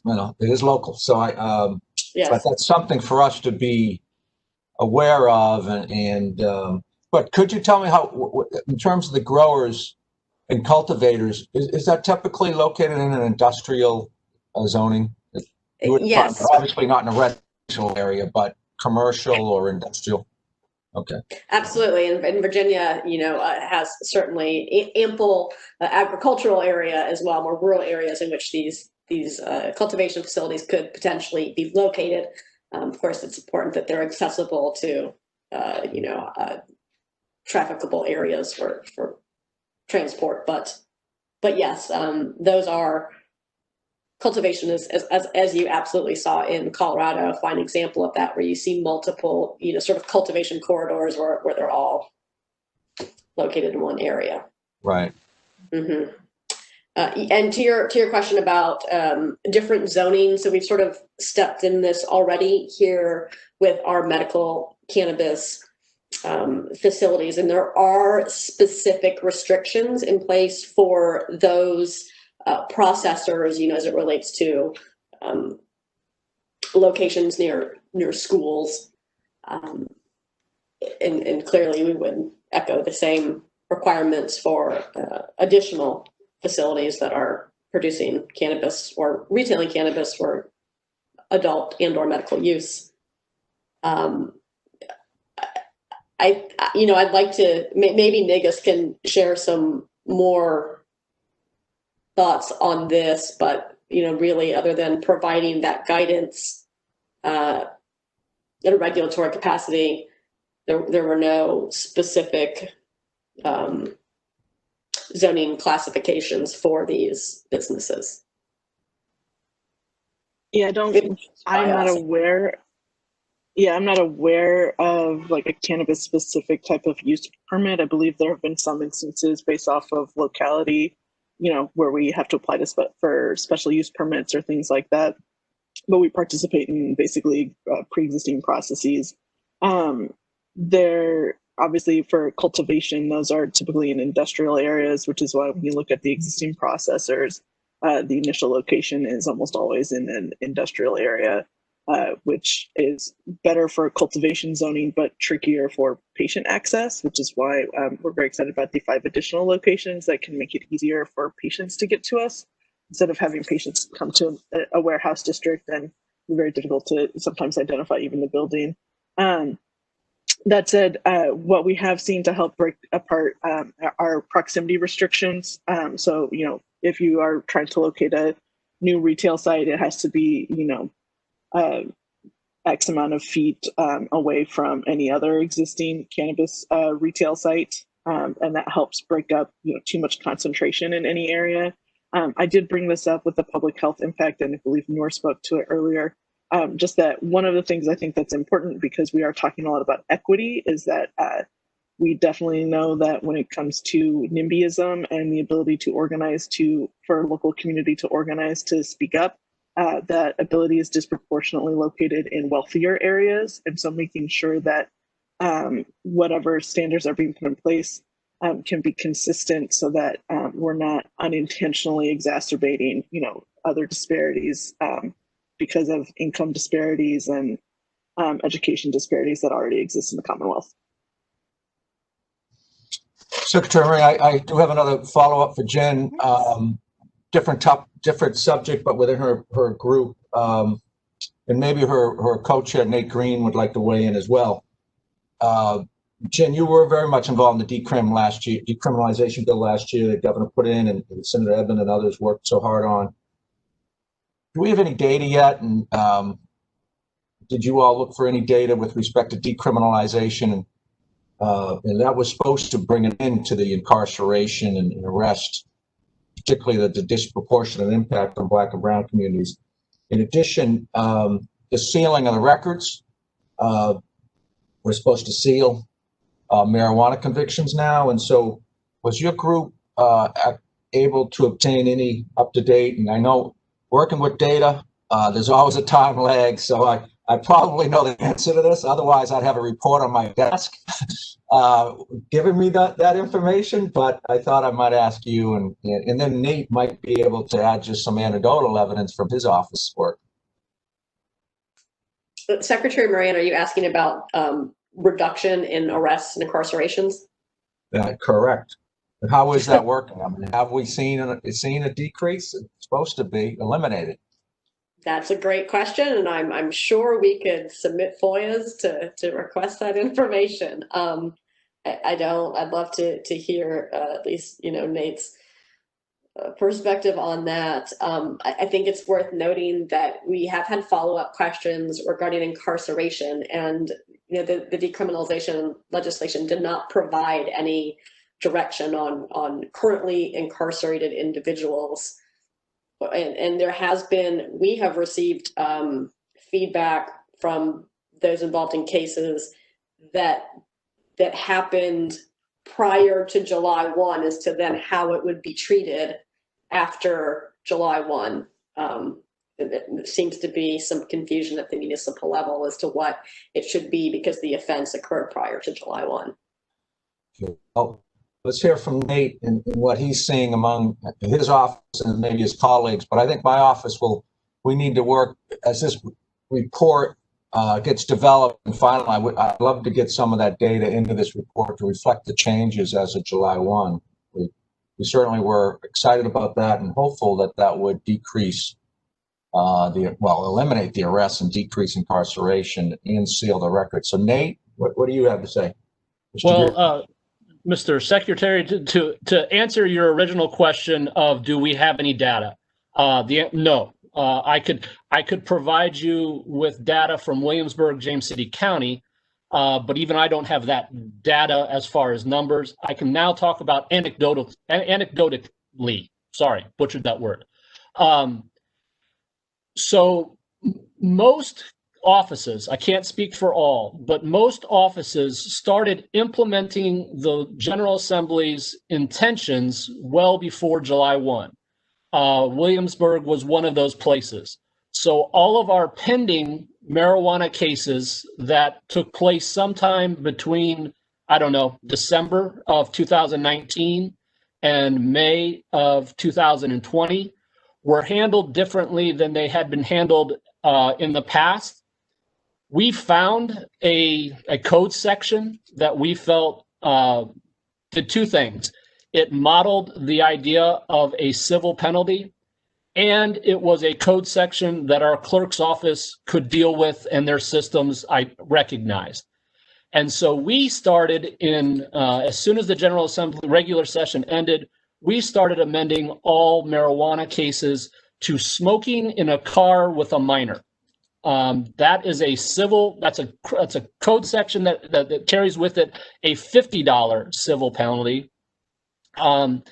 And so we started making those amendments, making individuals aware of those amendments, making defense attorneys aware that that was our plan. And so starting in May, marijuana cases in our jurisdiction were handled in that way. That my understanding is that, again, every Commonwealth Attorney's Office may have done something differently as to how they amended it, but everyone started to address cases differently. We didn't wait for July 1 so that you have someone on July 2nd treated differently than someone on June 30th. As soon as the General Assembly's intent was clear, we started executing that intent. Again, anecdotally, when that happened, I started to go to our arraignment dates, the days that people that are not incarcerated come in for their counsel determination date, because as the summer went on, we still had people charged with possession of marijuana, and therefore they were eligible. But we were going to be making this amendment. As I have been following weekly, our marijuana cases are decreasing. So absolutely no one is being arrested for it. I would say that anecdotally, no one is being charged with it. We have stopped seeing anybody come in on a summons for a possession of marijuana. Not saying zero, but down. Usually there's 4 or 5 on an arraignment day, our docket. We're down to 1 maybe every other week. So the charging has gone way, way down. I think, does that answer your questions? Thank you, Nate. Nate, that's certainly good to hear, at least from your municipalities. Secretary Moran, record sealing did eventually begin. It was a little later than we had intended, but we were able to clear that up, and that process is perhaps still being executed by VSP. And typically we only get these numbers on marijuana-related arrests once a year when we get the Crime in Virginia report. But I'm happy to work with your office if we're going to collect some data prior to that. Jim Michelle, I'll commit. We'll look into that. As you know, with the special session, the Safe Place has been involved in a number of other bills, but that's something we will follow up on, and I'd love to make it a part of this report if we can obtain that information in time. Thanks, Jim Michelle. Thank you. And I apologize if I could just add a little bit more. I wanted to mention this and I forgot. The other thing that we have seen, and in talking with other prosecutors, they are seeing it as well. To kind of educate everybody, not only are there people who are charged with new offenses since the General Assembly made its intentions clear, but we also have a number of people that were charged and were eventually found guilty of possession of marijuana within the past year. And a large percentage of those individuals are given what's called first offender status, where they have an opportunity for a year to avoid a conviction. And if they do well on probation, they follow their treatment, or they do their education program, the charge is ultimately dismissed. So there were a number of people that were in that category that something went wrong. They had a probation violation, they tested positive. Our court and our office has, again, started treating those individuals similarly to individuals that are being charged presently. So you do have a number of people who were under a first offender from more than a year ago that were in their probationary period when the law changed that are also getting the benefit of being treated. They're not being found guilty. If they test positive, they're not being found guilty of possession of marijuana. They're being found guilty of that civil penalty and getting that fine, or that civil $50 fine, or civil penalty, excuse me, as opposed to a conviction for possession of marijuana. And my understanding is, again, most offices are doing something similarly. I have also been informed that with probation departments, both local and state, they are no longer testing for possession of marijuana, or not possession, but for marijuana use, unless being specifically ordered to by the court. So if you're put on probation, in the past, one of the things that would happen is you'd have to go in for drug screens, and they would test for marijuana. At least District 34, and I believe that's representative of throughout the state, have been told to no longer test for marijuana unless the judge specifically puts it in their order. Secretary sharing that, Nate.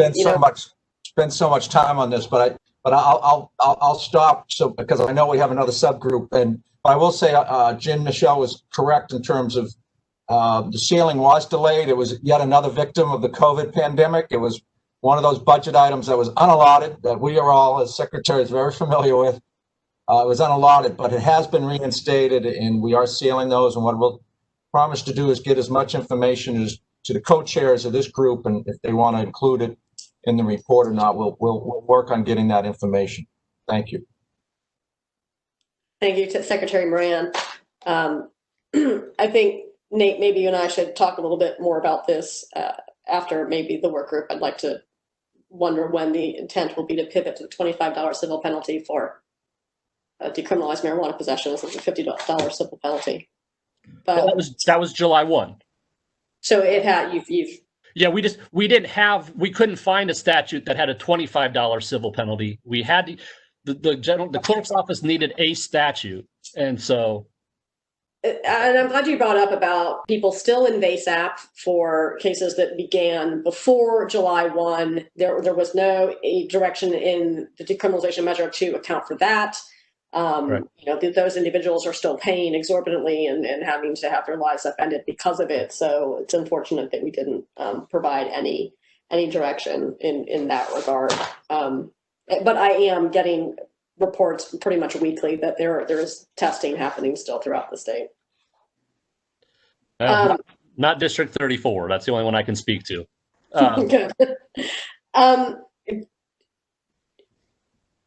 Brad, Katie, something that I think touched on very, very early in conversations, and I think it's interesting. I don't know why I'm the one bringing this up, but someone said something that made me think about distances and should the state allow outdoor cultivation. Presumably with such a large agricultural community, the state would explore allowing outdoor cultivation. There can be extraordinary difficulties when cannabis crops are located too close to each other. Whether it's cannabis for adult use or for hemp, or whether it's hemp next to hemp, there can be extreme issues that arise from these crops being too close to each other, and that has been handled, as all cannabis policy is, differently from state to state. But it's something that the state should consider, is in whether or not it chooses to provide guidance on proximity of cannabis crops. Right. Brad, you may want to weigh in, or Charles, because we've been hearing this on the hemp side as well. And again, those of you that have been doing this work, anyone want to add to that? And Katie? I don't have too much to add other than to say, yes, absolutely, Jim Michelle, that's a concern, and that's something that we have dealt with on the hemp side of things for the last couple of years. There's not it's one of those things where there's not really an easy solution, because the question kind of becomes, well, how do you how do you take into account property rights and what someone can do on their own property. What we have heard, speaking with some of the agricultural stakeholders that we've talked to this about, is, you know, in most agricultural communities, communication between farmers happens pretty naturally, but I think we'll have to look at this going forward. What are ways that we can help increase that communication and make sure that you know, we know where these crops are, and if there's going to be any cross pollination. Again, already an issue in the hemp industry that we've heard about. So I say all that just to say it's a complicated issue, and we have talked about it, and I don't think we have an answer for that yet. But I know Charles and Jewel have been in on those conversations too, so if they have anything to add.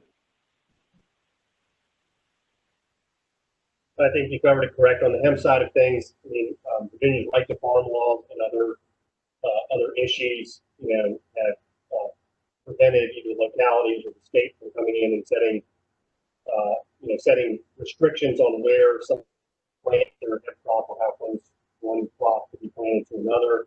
In other states, in marijuana, it's not just the cross pollination issue, but it's potential issues of odor or things like that for adjacent landowners, and we're aware of those issues, and are watching how other states you know, handle those, you know, adjudicate those types of issues of sort of what might be considered nuisance you know, issues. Brad, this is Jewel. Thanks, Charles. I don't have anything to add. I have a question on this, though. It's unclear to me, not being a person so familiar. When you say distance between, I assume that's distance between providers. For instance, one person on this side of the road and a person on the other side of the road. You're not talking about the distance between plants. That doesn't sound like it's a little crazy, but is that what you're referring to? What I was speaking to is the distance between fields of cannabis plants that are being cultivated outdoors, and there's the potential for cross pollination when they're close to each other. Thank you. Okay, anything else from this subgroup? Any discussion? And Jewel, I know you had a conflict this morning, but we're happy to have you on now, and anything that you'd like to add, feel free. Madam Secretary, I do have a question on the legal part of it. We've talked, all the reports talk about youth and the delineation at that 21-year age mark. We discussed it, but there was nothing in the report on what prosecutors are supposed to do, if anything, with individuals possessing under the age of 21. There's, in my mind, I think that there's tobacco, there's alcohol, and there's marijuana. There should be some consistency with these, and I think there should be some distinctions with them. I don't know if possession is one where we have three different distinctions, but right now we do have a 20-year-old in possession of tobacco, alcohol, and marijuana has three different criminal sanctions. And I'd ask us to at least consider whether or not there should be some consistency there. Thank you, Nate, for bringing that up. And the General Assembly has already reached consensus on this issue that marijuana has been decriminalized for adults. And so 18 to 21 is that decriminalization measure. If they are purchasing it in a retail facility, first of all, they shouldn't be able to. And that's that there's an infraction to be looked at from the retailer in that instance. But possession is possession, and the legislature has been clear on that. So we aren't looking to increase criminalization post decriminalization or legalization. Well, and just to be clear, I'm not suggesting that we increase criminalization. Tobacco, I think there might be tobacco is treated differently than marijuana. Tobacco is treated differently than alcohol. Should we treat marijuana more like tobacco? As opposed to, I mean, I just raised the question. I don't know that we recognize the difference between possession of alcohol between someone who's 21 and someone who's 18. We don't want to make the same distinction for marijuana. We will. Possession by 18 to 21 will be up to 1 ounce will be subject to a $25 civil penalty. And then after 21, it would be legal to possess, and they would not be subject to penalty within the context of allowable possession limits and responsible use. Okay, thank you, Nate, Jen, others. We will move on to the next subgroup unless there are any other questions, anything that we need to wrap up. There may be some conversations that need to continue to happen as a result of some things that have come up today, but. Secretary Ring, I just had one question for Nate Green. How about under 18? And I'm totally new to that world, so I don't know much about it. But and perhaps it's not a conversation for now. But you all just mentioned kind of the 18 to 21. How about for under 18 for the youth population? Like, what would happen to them? I'm just concerned about incarceration. Certainly. And potential impacts as they get older. At this time, possession of marijuana by an individual under the age of 18 is an act of delinquency. And so that has, if you read through the juvenile code, the amount of remedies or steps the judge has to correct delinquency is fairly vast. It would include, I mean, I guess a judge could issue a detention order for an act of delinquency. I have not seen that done, but it is possible. But at this time, under 18 it's a delinquent act, and the judge could order community service, could order a substance abuse treatment, could suspend a license.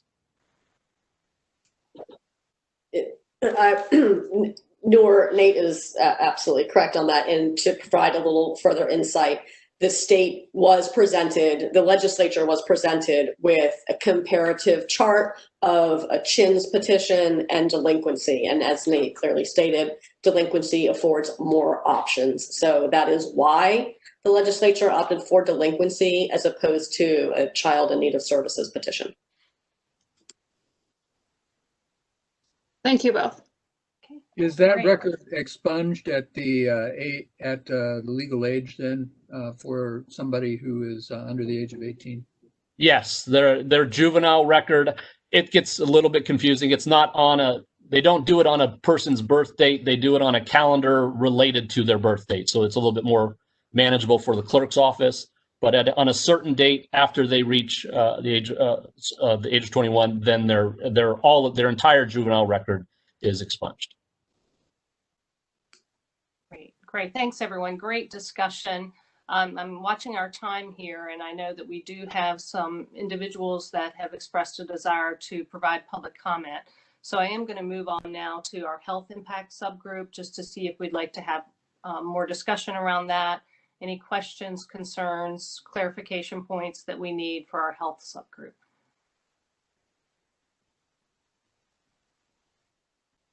This is Nora Alamiri again. I just had a couple points that I kind of wanted to touch on. We had mentioned earlier just making sure that kind of policies that are instituted, particularly in terms of policing and law enforcement measures, remain consistent on the ground level, and making sure that there is no discrepancy between practices between municipalities. Specifically with that, making sure that enforcement doesn't continue to be disproportionate, specifically because there can be, from a public health lens, right, that's where I'm coming from, there can be unintended consequences on mental health for those populations. And as we know, and as the data shows, those are Black and Brown communities that are being disproportionately targeted. So just making sure that those practices stay consistent, and patrolling measures are not disproportionate. And we had mentioned in our previous subgroup meetings the importance of ensuring that mental health resources and support is affordable and accessible. So, you know, going into a legalized state, I would say there's still opportunity for growth even before we get to that point of investment in community service boards, community coalitions, making sure that those support resources and support services are accessible to all. We had, our concern kind of was, it was mentioned across many meetings that this marijuana legalization policy can't be a cure-all. And I totally understand that. However, this is opportunity for us to really being a leading force across the nation and making sure that our measures are really thoughtful and our policies are really comprehensive in nature.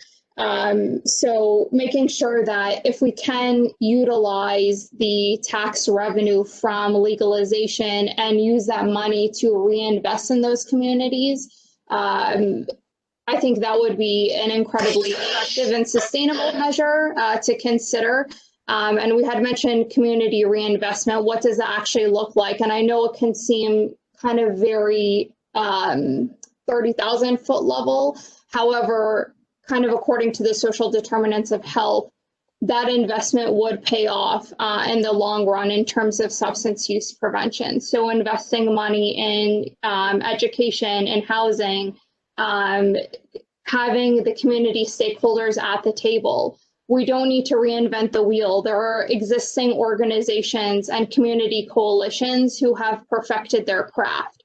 So investing more in those organizations and those professionals to provide those support services for those communities, I think would really pay off in the long run. Great, thank you for that. Would anyone like to? Secretary, I'd like to ask Noah a question. I appreciated the fact she ended her presentation with the Virginia Indoor Clean Air Act.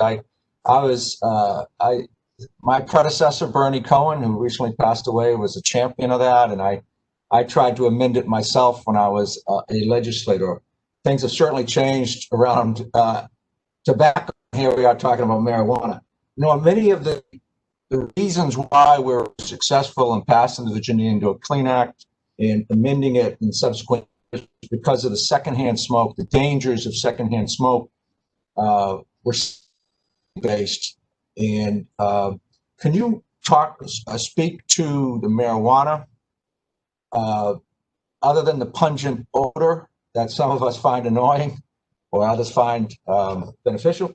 What are its impacts? And you started talking about, you know, you could have a smoking space and signage necessary, but I didn't hear you talk about dangers of secondhand smoke. And if you could just speak to that for a moment. As a physician and trying to deal with this, there is not that much information on something that's going to be for secondhand marijuana smoke. Probably the biggest thing is going to be potential bronchospasm associated with people who have asthma or who have lung problems in the first place. We don't have data to clarify whether there's a lot of cancer or other issues associated with secondhand marijuana smoke. So the data simply isn't there. And I would just add to that, kind of on a environmental health level, having measures in place to designate areas, as we learned from tobacco, right?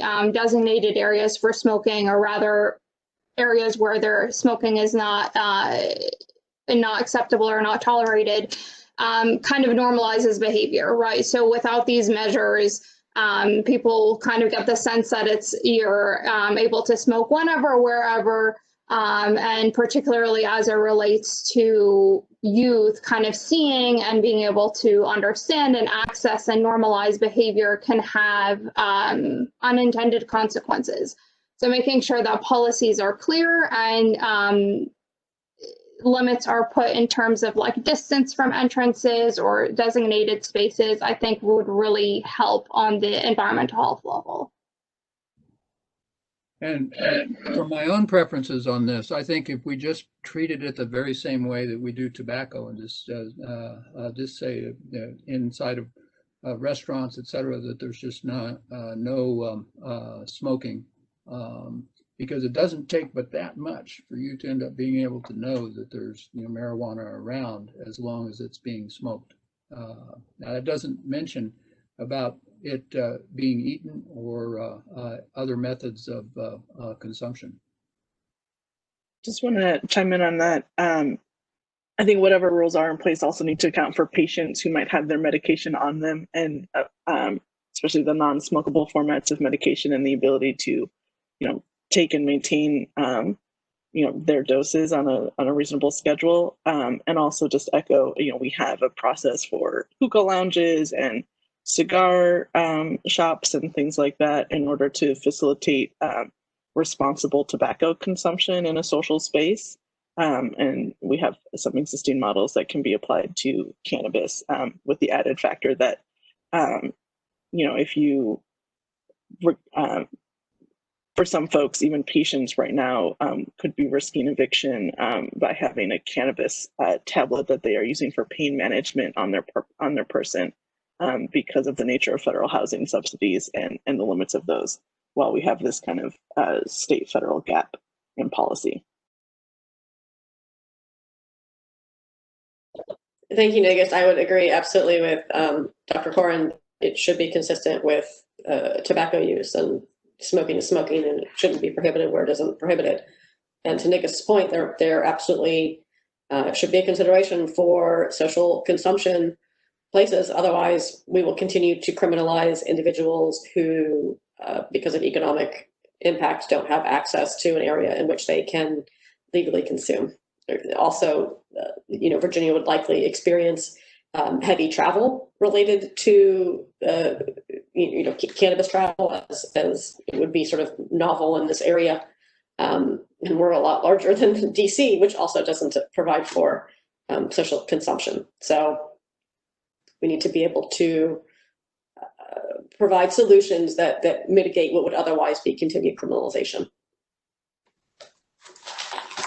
Great discussion. Want to just kind of watching the time again for public comment. Secretary Carey. Yeah, just one quick question, Secretary. Thank you for your forbearance. There was a point about data and having baseline data, and I love data as well, but often there's a paralysis unless you have data and more data and more data. Is there a top 5 that the subgroup was looking for? I think about ER visits for intoxication secondary to cannabis use, or DUI with cannabis as the substance.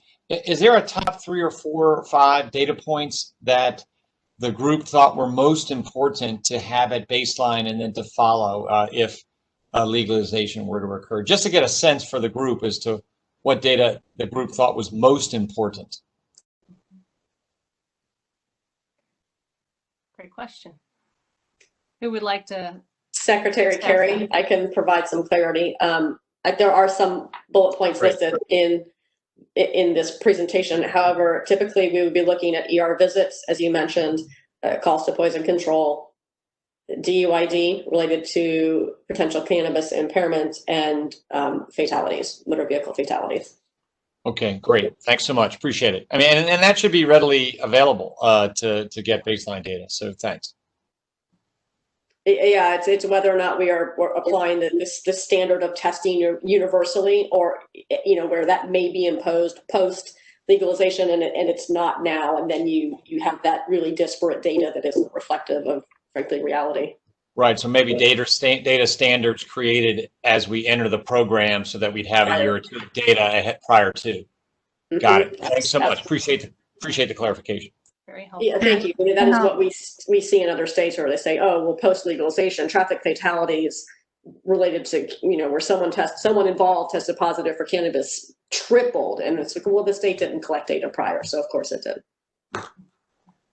And Katie, you had something to add to that? Yeah, just the other thing I'll add is what we put on the slide, and We didn't go, I guess we didn't talk about this like in great detail in the subgroup, but what I pulled for our recommendation is from we had a presentation by the Prevention Council in Roanoke, and they've been kind of looking at this issue of data and what we have and don't have. So the other thing that's included in our recommendation is use rates, so youth and adult rates, good baseline data there. And the Prevention Council also suggested treatment data by drug. So just to add those couple of things that we had a presenter saying those would really be helpful from the work that they had done on the data collection issue. Thanks. Yeah. I have a question, actually, well, a point to make regarding this, a bullet point in the health impacts presentation. There was language that identified, quote, psychoactive cannabinoids, which I believe was intended to mean intoxicating cannabinoids. What we care about from a consumer standpoint and what we already require in our medical regulations is the identification of the content of all primary cannabinoids. So we would want to be similar. The concern is what is in there, not just about what may or may not cause intoxication.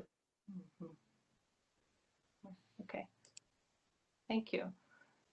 Okay, anyone else? Because we do have just a few points that we want to make related to the report and next steps before we open up for public comments. So I want to, anyone that has a burning question or comments, concerns related to this last subgroup before we wrap and move on in our agenda.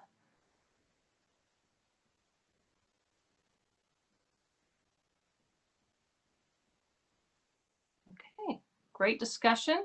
Sometimes the discussion when you're on one subgroup may take you back to another subgroup. So just one more quick check on any of the three subgroups before I turn things over to Brad and ask him to talk about what the final report looks like or how we'll be moving forward with next steps related to the report and anyone else that's any of the other secretariats that want to share in that conversation. Okay, Brad? Great. Thank you, Secretary Ring. So first of all, I'll just add my thanks to everyone for such thoughtful discussion over the last 4 months that we've been working on this.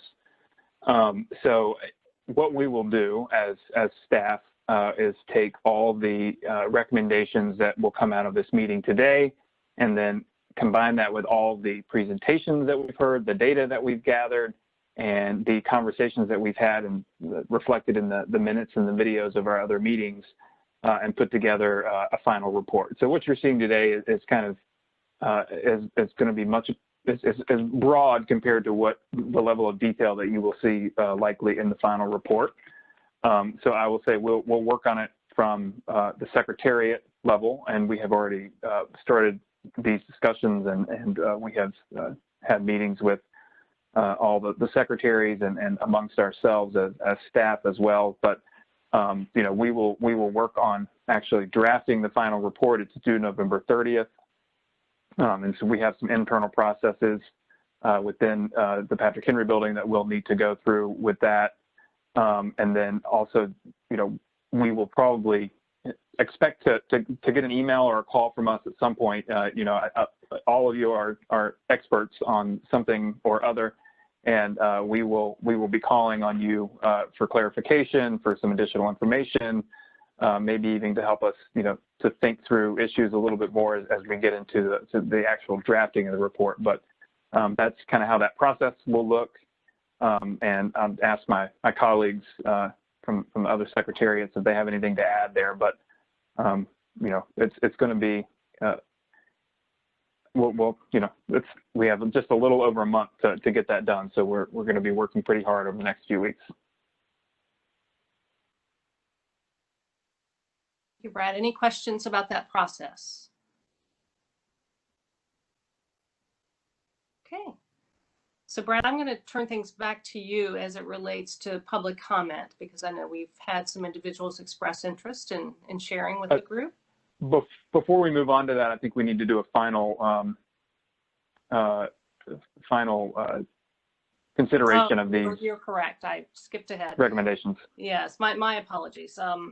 So because I was watching the clock so closely, I skipped the most important thing to make sure that we're all comfortable thinking about the process that Brad just laid out, what we've heard from all the subgroups, the recommendations that have been made from the subgroups, and all the great work that you all have done. And again, thoughtful work, very strategic work, I think, and then very thoughtful discussion today as well.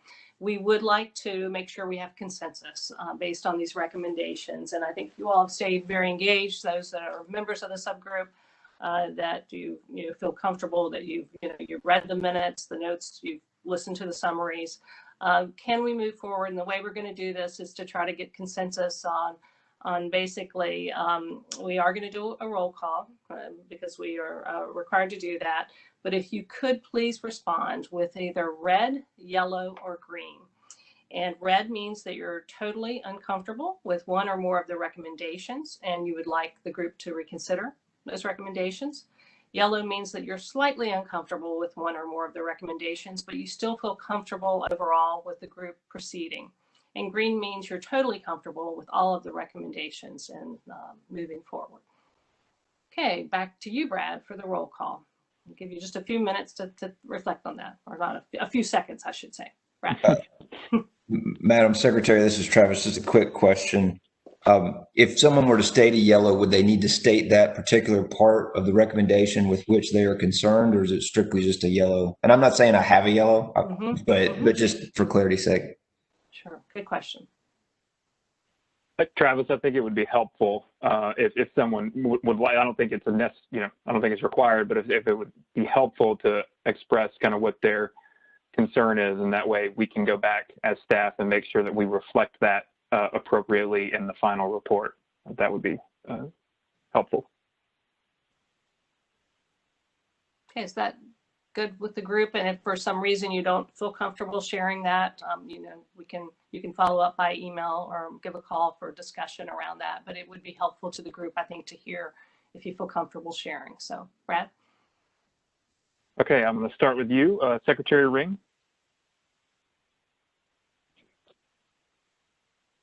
Secretary Ring. Green. Green. Great, Proceed. thank you. Yes. Has anyone joined us from Secretary Lane's office, Joe or June? I think I said Joe earlier. Yeah, I'm here, Brad. And I apologize for being late. We were on another call. I'd have to say yellow at this point, just because I'd like to sort of see all of it on in writing, because I still have there's so much that we talked about in the last couple of hours. I'm just kind of overwhelmed right now, a bit distracted. So I'd like to sort of see it all, and that's why I would suggest yellow for me. Great, thanks, Joe. Secretary Carey. Green. Green. Secretary thanks. Moran. Color between green and yellow? I'll say green. Thank you. I think there is in the Crayolas. We'll get that color for you. Yeah. Hollywood. Green. Kristen Collins. Green. Colby Ferguson. Green. Charles Green. Green. Caroline Jurin. Green. Mike McKenzie. Green. Kristen Howard. Listen, I'm going to have to abstain just because. Abstain. Sorry, Kristen, you were breaking up a little bit. Did you say abstain? For the Crime Commission members, so I'd want to make sure I have their input before I make any formal vote. I think that color would be gray. Made a new cat. All right, thanks, Kristen. Nate Green. Yellow with regard to the inconsistent treatment of individuals between the ages of 18 and 21. Green with regards to everything else. Great, thanks, Nate. Jim Michelle Padini.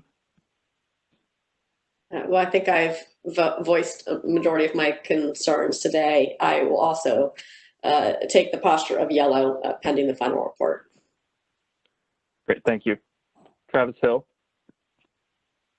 Yeah, I guess I can say green, and maybe because the only call out I would have is, and this is probably for Joe, is where the tax is collected in the stream. I think it's still something that probably needs to be sorted out. I know and this is the area that I was in, it's that retail collection, but I think we need to continue to examine that. So I flag that for finances consideration. Great, thanks, Travis. Nagista Bibi. Also going to say yellow, just pending the final report. I think I've registered all of my commentary today. Thank you. Dr. Corrin. Green. Michael Carter.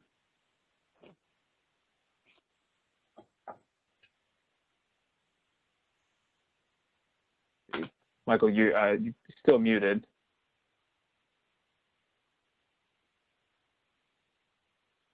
We'll try to come back to Michael. Nora Alamiri. Yeah, I would say yellow, between green and yellow at this point, just pending the final report. I really would like to kind of read more thoroughly how that investment in the public health, education, and prevention measures will be taken, and the community reinvestment. From the presentations and the report thus far, it seems like there was an emphasis on the importance of, but I really would like to see kind of the specifics of how that will be done. Okay, thank you. Thank you. Heather Martinson. I would have to say yellow as well, just because of some of the unknowns around revenue and where that revenue would be going. Like Nor said, prevention and education needs to be tagged in that somewhere. But also, and I apologize, I've been in and out of the meeting with other commitments, but really focusing on that time between any legislation that passes and implementation, because the states that have done this well have given their sectors time to prepare. So just making sure we focus on that. Thanks. Great points. Richard Boyd. I would also go with yellow pending the outcome of the final report. Linda Jackson.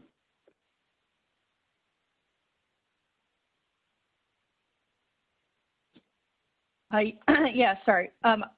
I think I would go with green. The only place that I am a little towards yellow is some of the discussions around drug driving that have been had. And so based on the final report. Thanks, Linda. All right, Michael Carter, are you with us now?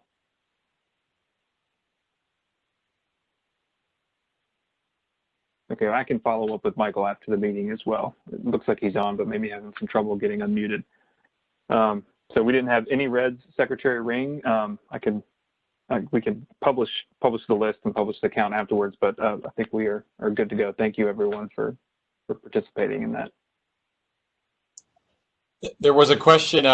Secretary Ann asked, this is Secretary Kerry, what yellow really plus green that, is, so and you it's can hear me lime okay, or I'll go back chartreuse. on Great. Thanks, Secretary Kerry. Secretary Ring, is there anything else that that we need to do before I move into public comment? Yeah, can you hear me? Yes. Sorry, it looks like something's going on either on my end or for all of us. I'm unsure. I'm going to turn it over to you, Brad. If everyone can hear you, then you can handle the public comment. Okay, great. I will. We'll move into public comment. I'm going to share my screen. We're going to get our presentation pulled up for public comment like we've been doing in our other meetings. And so we have a few people that pre-registered for public comment, and then also a couple of folks who have raised their hand to give public comment as well. So how this is going to work is every public commenter has 2 minutes, and we'll see in the bottom right-hand corner of your screen that there's a a countdown timer that I'll start as soon as you start speaking. So we'll go through the folks who were pre-registered for public comment first. I had 4 of those, and I'm just going to say the order right now so you can know when to get ready. We're going to go Megan Dalecki, Ellie Tucker, Lloyd Sawyer, and Edward Tobler. So I'm going to, excuse me, Megan Dalecki, I'm going to start with you. Excuse me, Dalecki. All right, Megan, we should be able to hear you now. Hello. I am just hoping to speak on pre-employment drug testing today. I'm a registered cannabis patient, and I'm one of the men my job. I'm fortunate enough to receive unemployment benefits for my family, as well as Medicaid and a couple other social services or public assistance programs. As a prescription punted my dream jobs out of reach now that I pass a pre-employment drug screening. But it's not just my dream job that's at stake.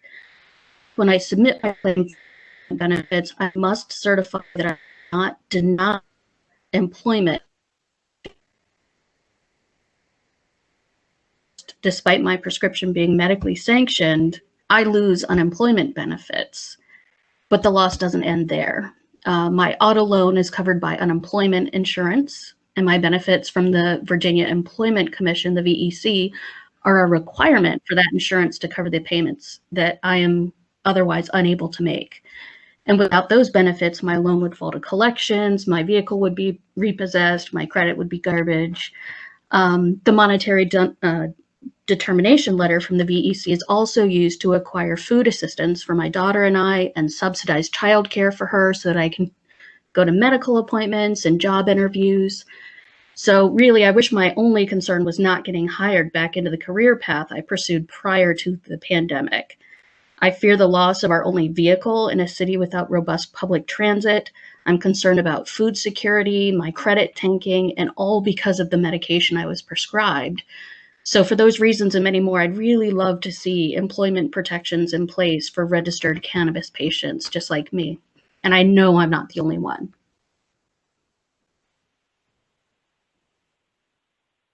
Thank you, Megan. Our next speaker will be Ellie Tucker. I'm going to get our timer set back to 2 minutes. And Ellie, you should be unmuted now. Good afternoon, everybody. First of all, I would like to thank you all the panelists, the participants, and the attendees for all of the work that you've done over these past 4 months.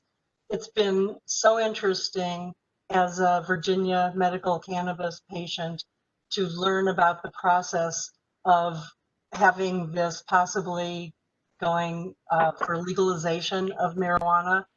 And I would like to encourage you to keep working towards this, even with all the yellows. Work towards green because it's worth it. It has brought so much relief already to the Virginia medical cannabis community.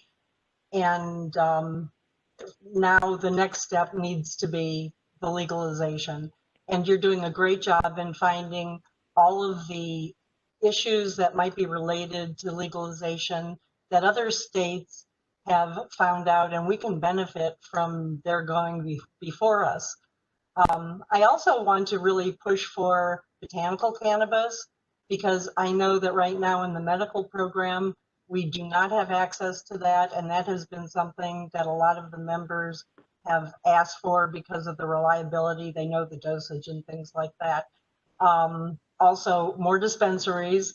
We drove from Charlottesville to Bristol, 4-hour drive each way, 1-hour appointment. So it was pretty much of a whole day crunch. And I know that there will be more dispensaries, but I do encourage you to keep dispensaries coming. Thank you again for all of your work. Kudos to the committee. Thank you. Great, thank you. The next person on our list is Lloyd Sawyer. And I don't see Mr. Sawyer on our list. I'm going to look one more time to make sure I'm not missing him.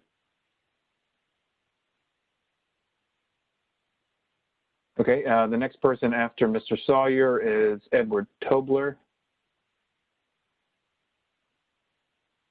I'm also not seeing now. May have had to jump off. Okay, so we will now move into folks who are using the raise hand function, and we have one of those right now. But if we have others, if folks want to raise their hand, we will unmute you for public comment. If you are calling in on the phone, which I know we have a couple of folks calling in on the phone, if you press *3, that will also let us know that you would like to speak, and we can unmute you. So we have one person right now, Paul McLean. So I'm going to unmute you, Paul. Okay, we should be, sorry, little trouble. Paul, we should be able to hear you now. Okay, thank you. Can you hear me okay? Yes. Okay, fantastic. Thank you. First, I want to commend everyone that's been involved with this process. It's been very eye-opening, very educational. I am founder of the Virginia Minority Cannabis Coalition, and this has been very eye-opening to see how Virginia is looking to really not just create a new industry, but shape an industry that has the ability and opportunity to grow organically within the framework of the state's policy. So first, I want to just commend you all on that. But mainly, Brad, I've commented at other meetings, but I just wanted to let you know our organization has written several papers in regards to several of the topics that we've discussed, but I have one specific paper that I'd like to submit to be included in the public comments section, because it covers several components of what we've discussed in regards to creating a new industry that has entry points for the social equity applicants to be able to grow and expand outside of their community, as well as social equity in regards to funding, marketing experience, because all those things will be instrumental in the businesses thriving. But I'd just like to know, am I able to submit that to you via email to be included? That's all. Great, thanks, Paul. And yes, feel free to submit that to me via email, and we can include it as a part of the record. I will also note that we had some additional comment that was sent in prior to the meeting that we will include as well as a part of the public comment section. And anyone else who has any thing that they would like to submit in a written manner, you can use the contact information on the Secretary of Agriculture's website or the governor's website related to this work group, and we will be happy to include that. So, Secretary Ring, that is everything, unless anyone else raises their hand. I think that covers our public comment. Great. Thank you. Appreciate that public comment and you all hanging on until the end of our meeting to share that. I think we've had some fantastic work that's been conducted over a period of months, and just want to thank everyone again. And I think thoughtful discussion today, some great questions that were raised. I think a number of clarification points. And I know it's sometimes difficult when you're put on the spot to have to choose, especially when we're trying to move forward with consensus and sort of seeing where you fall in between.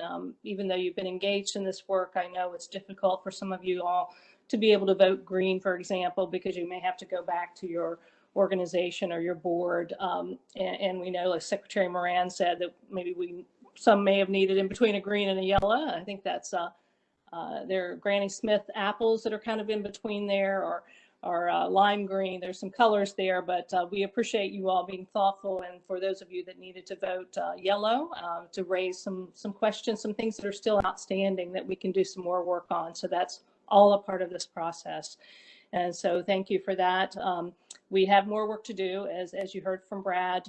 We will be reaching back out to many of you with questions and more information that we will need to pull together as we move forward.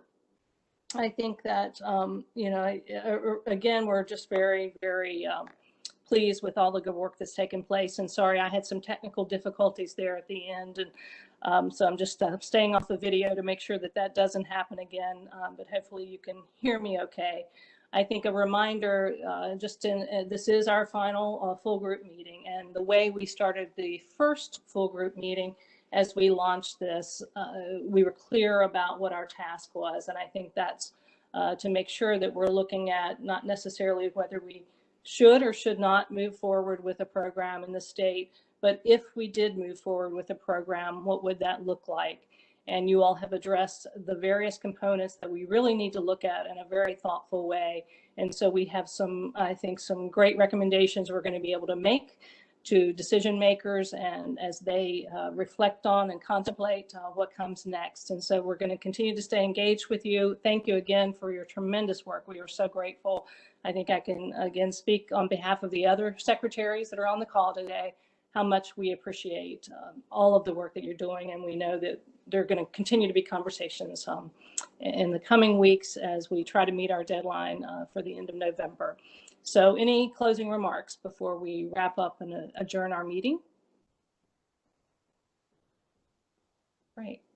We just are 10 minutes over, so I appreciate that again for your time, and still hopefully enough time for you to have a good lunch before you have to jump on the next Zoom meeting. So thanks again.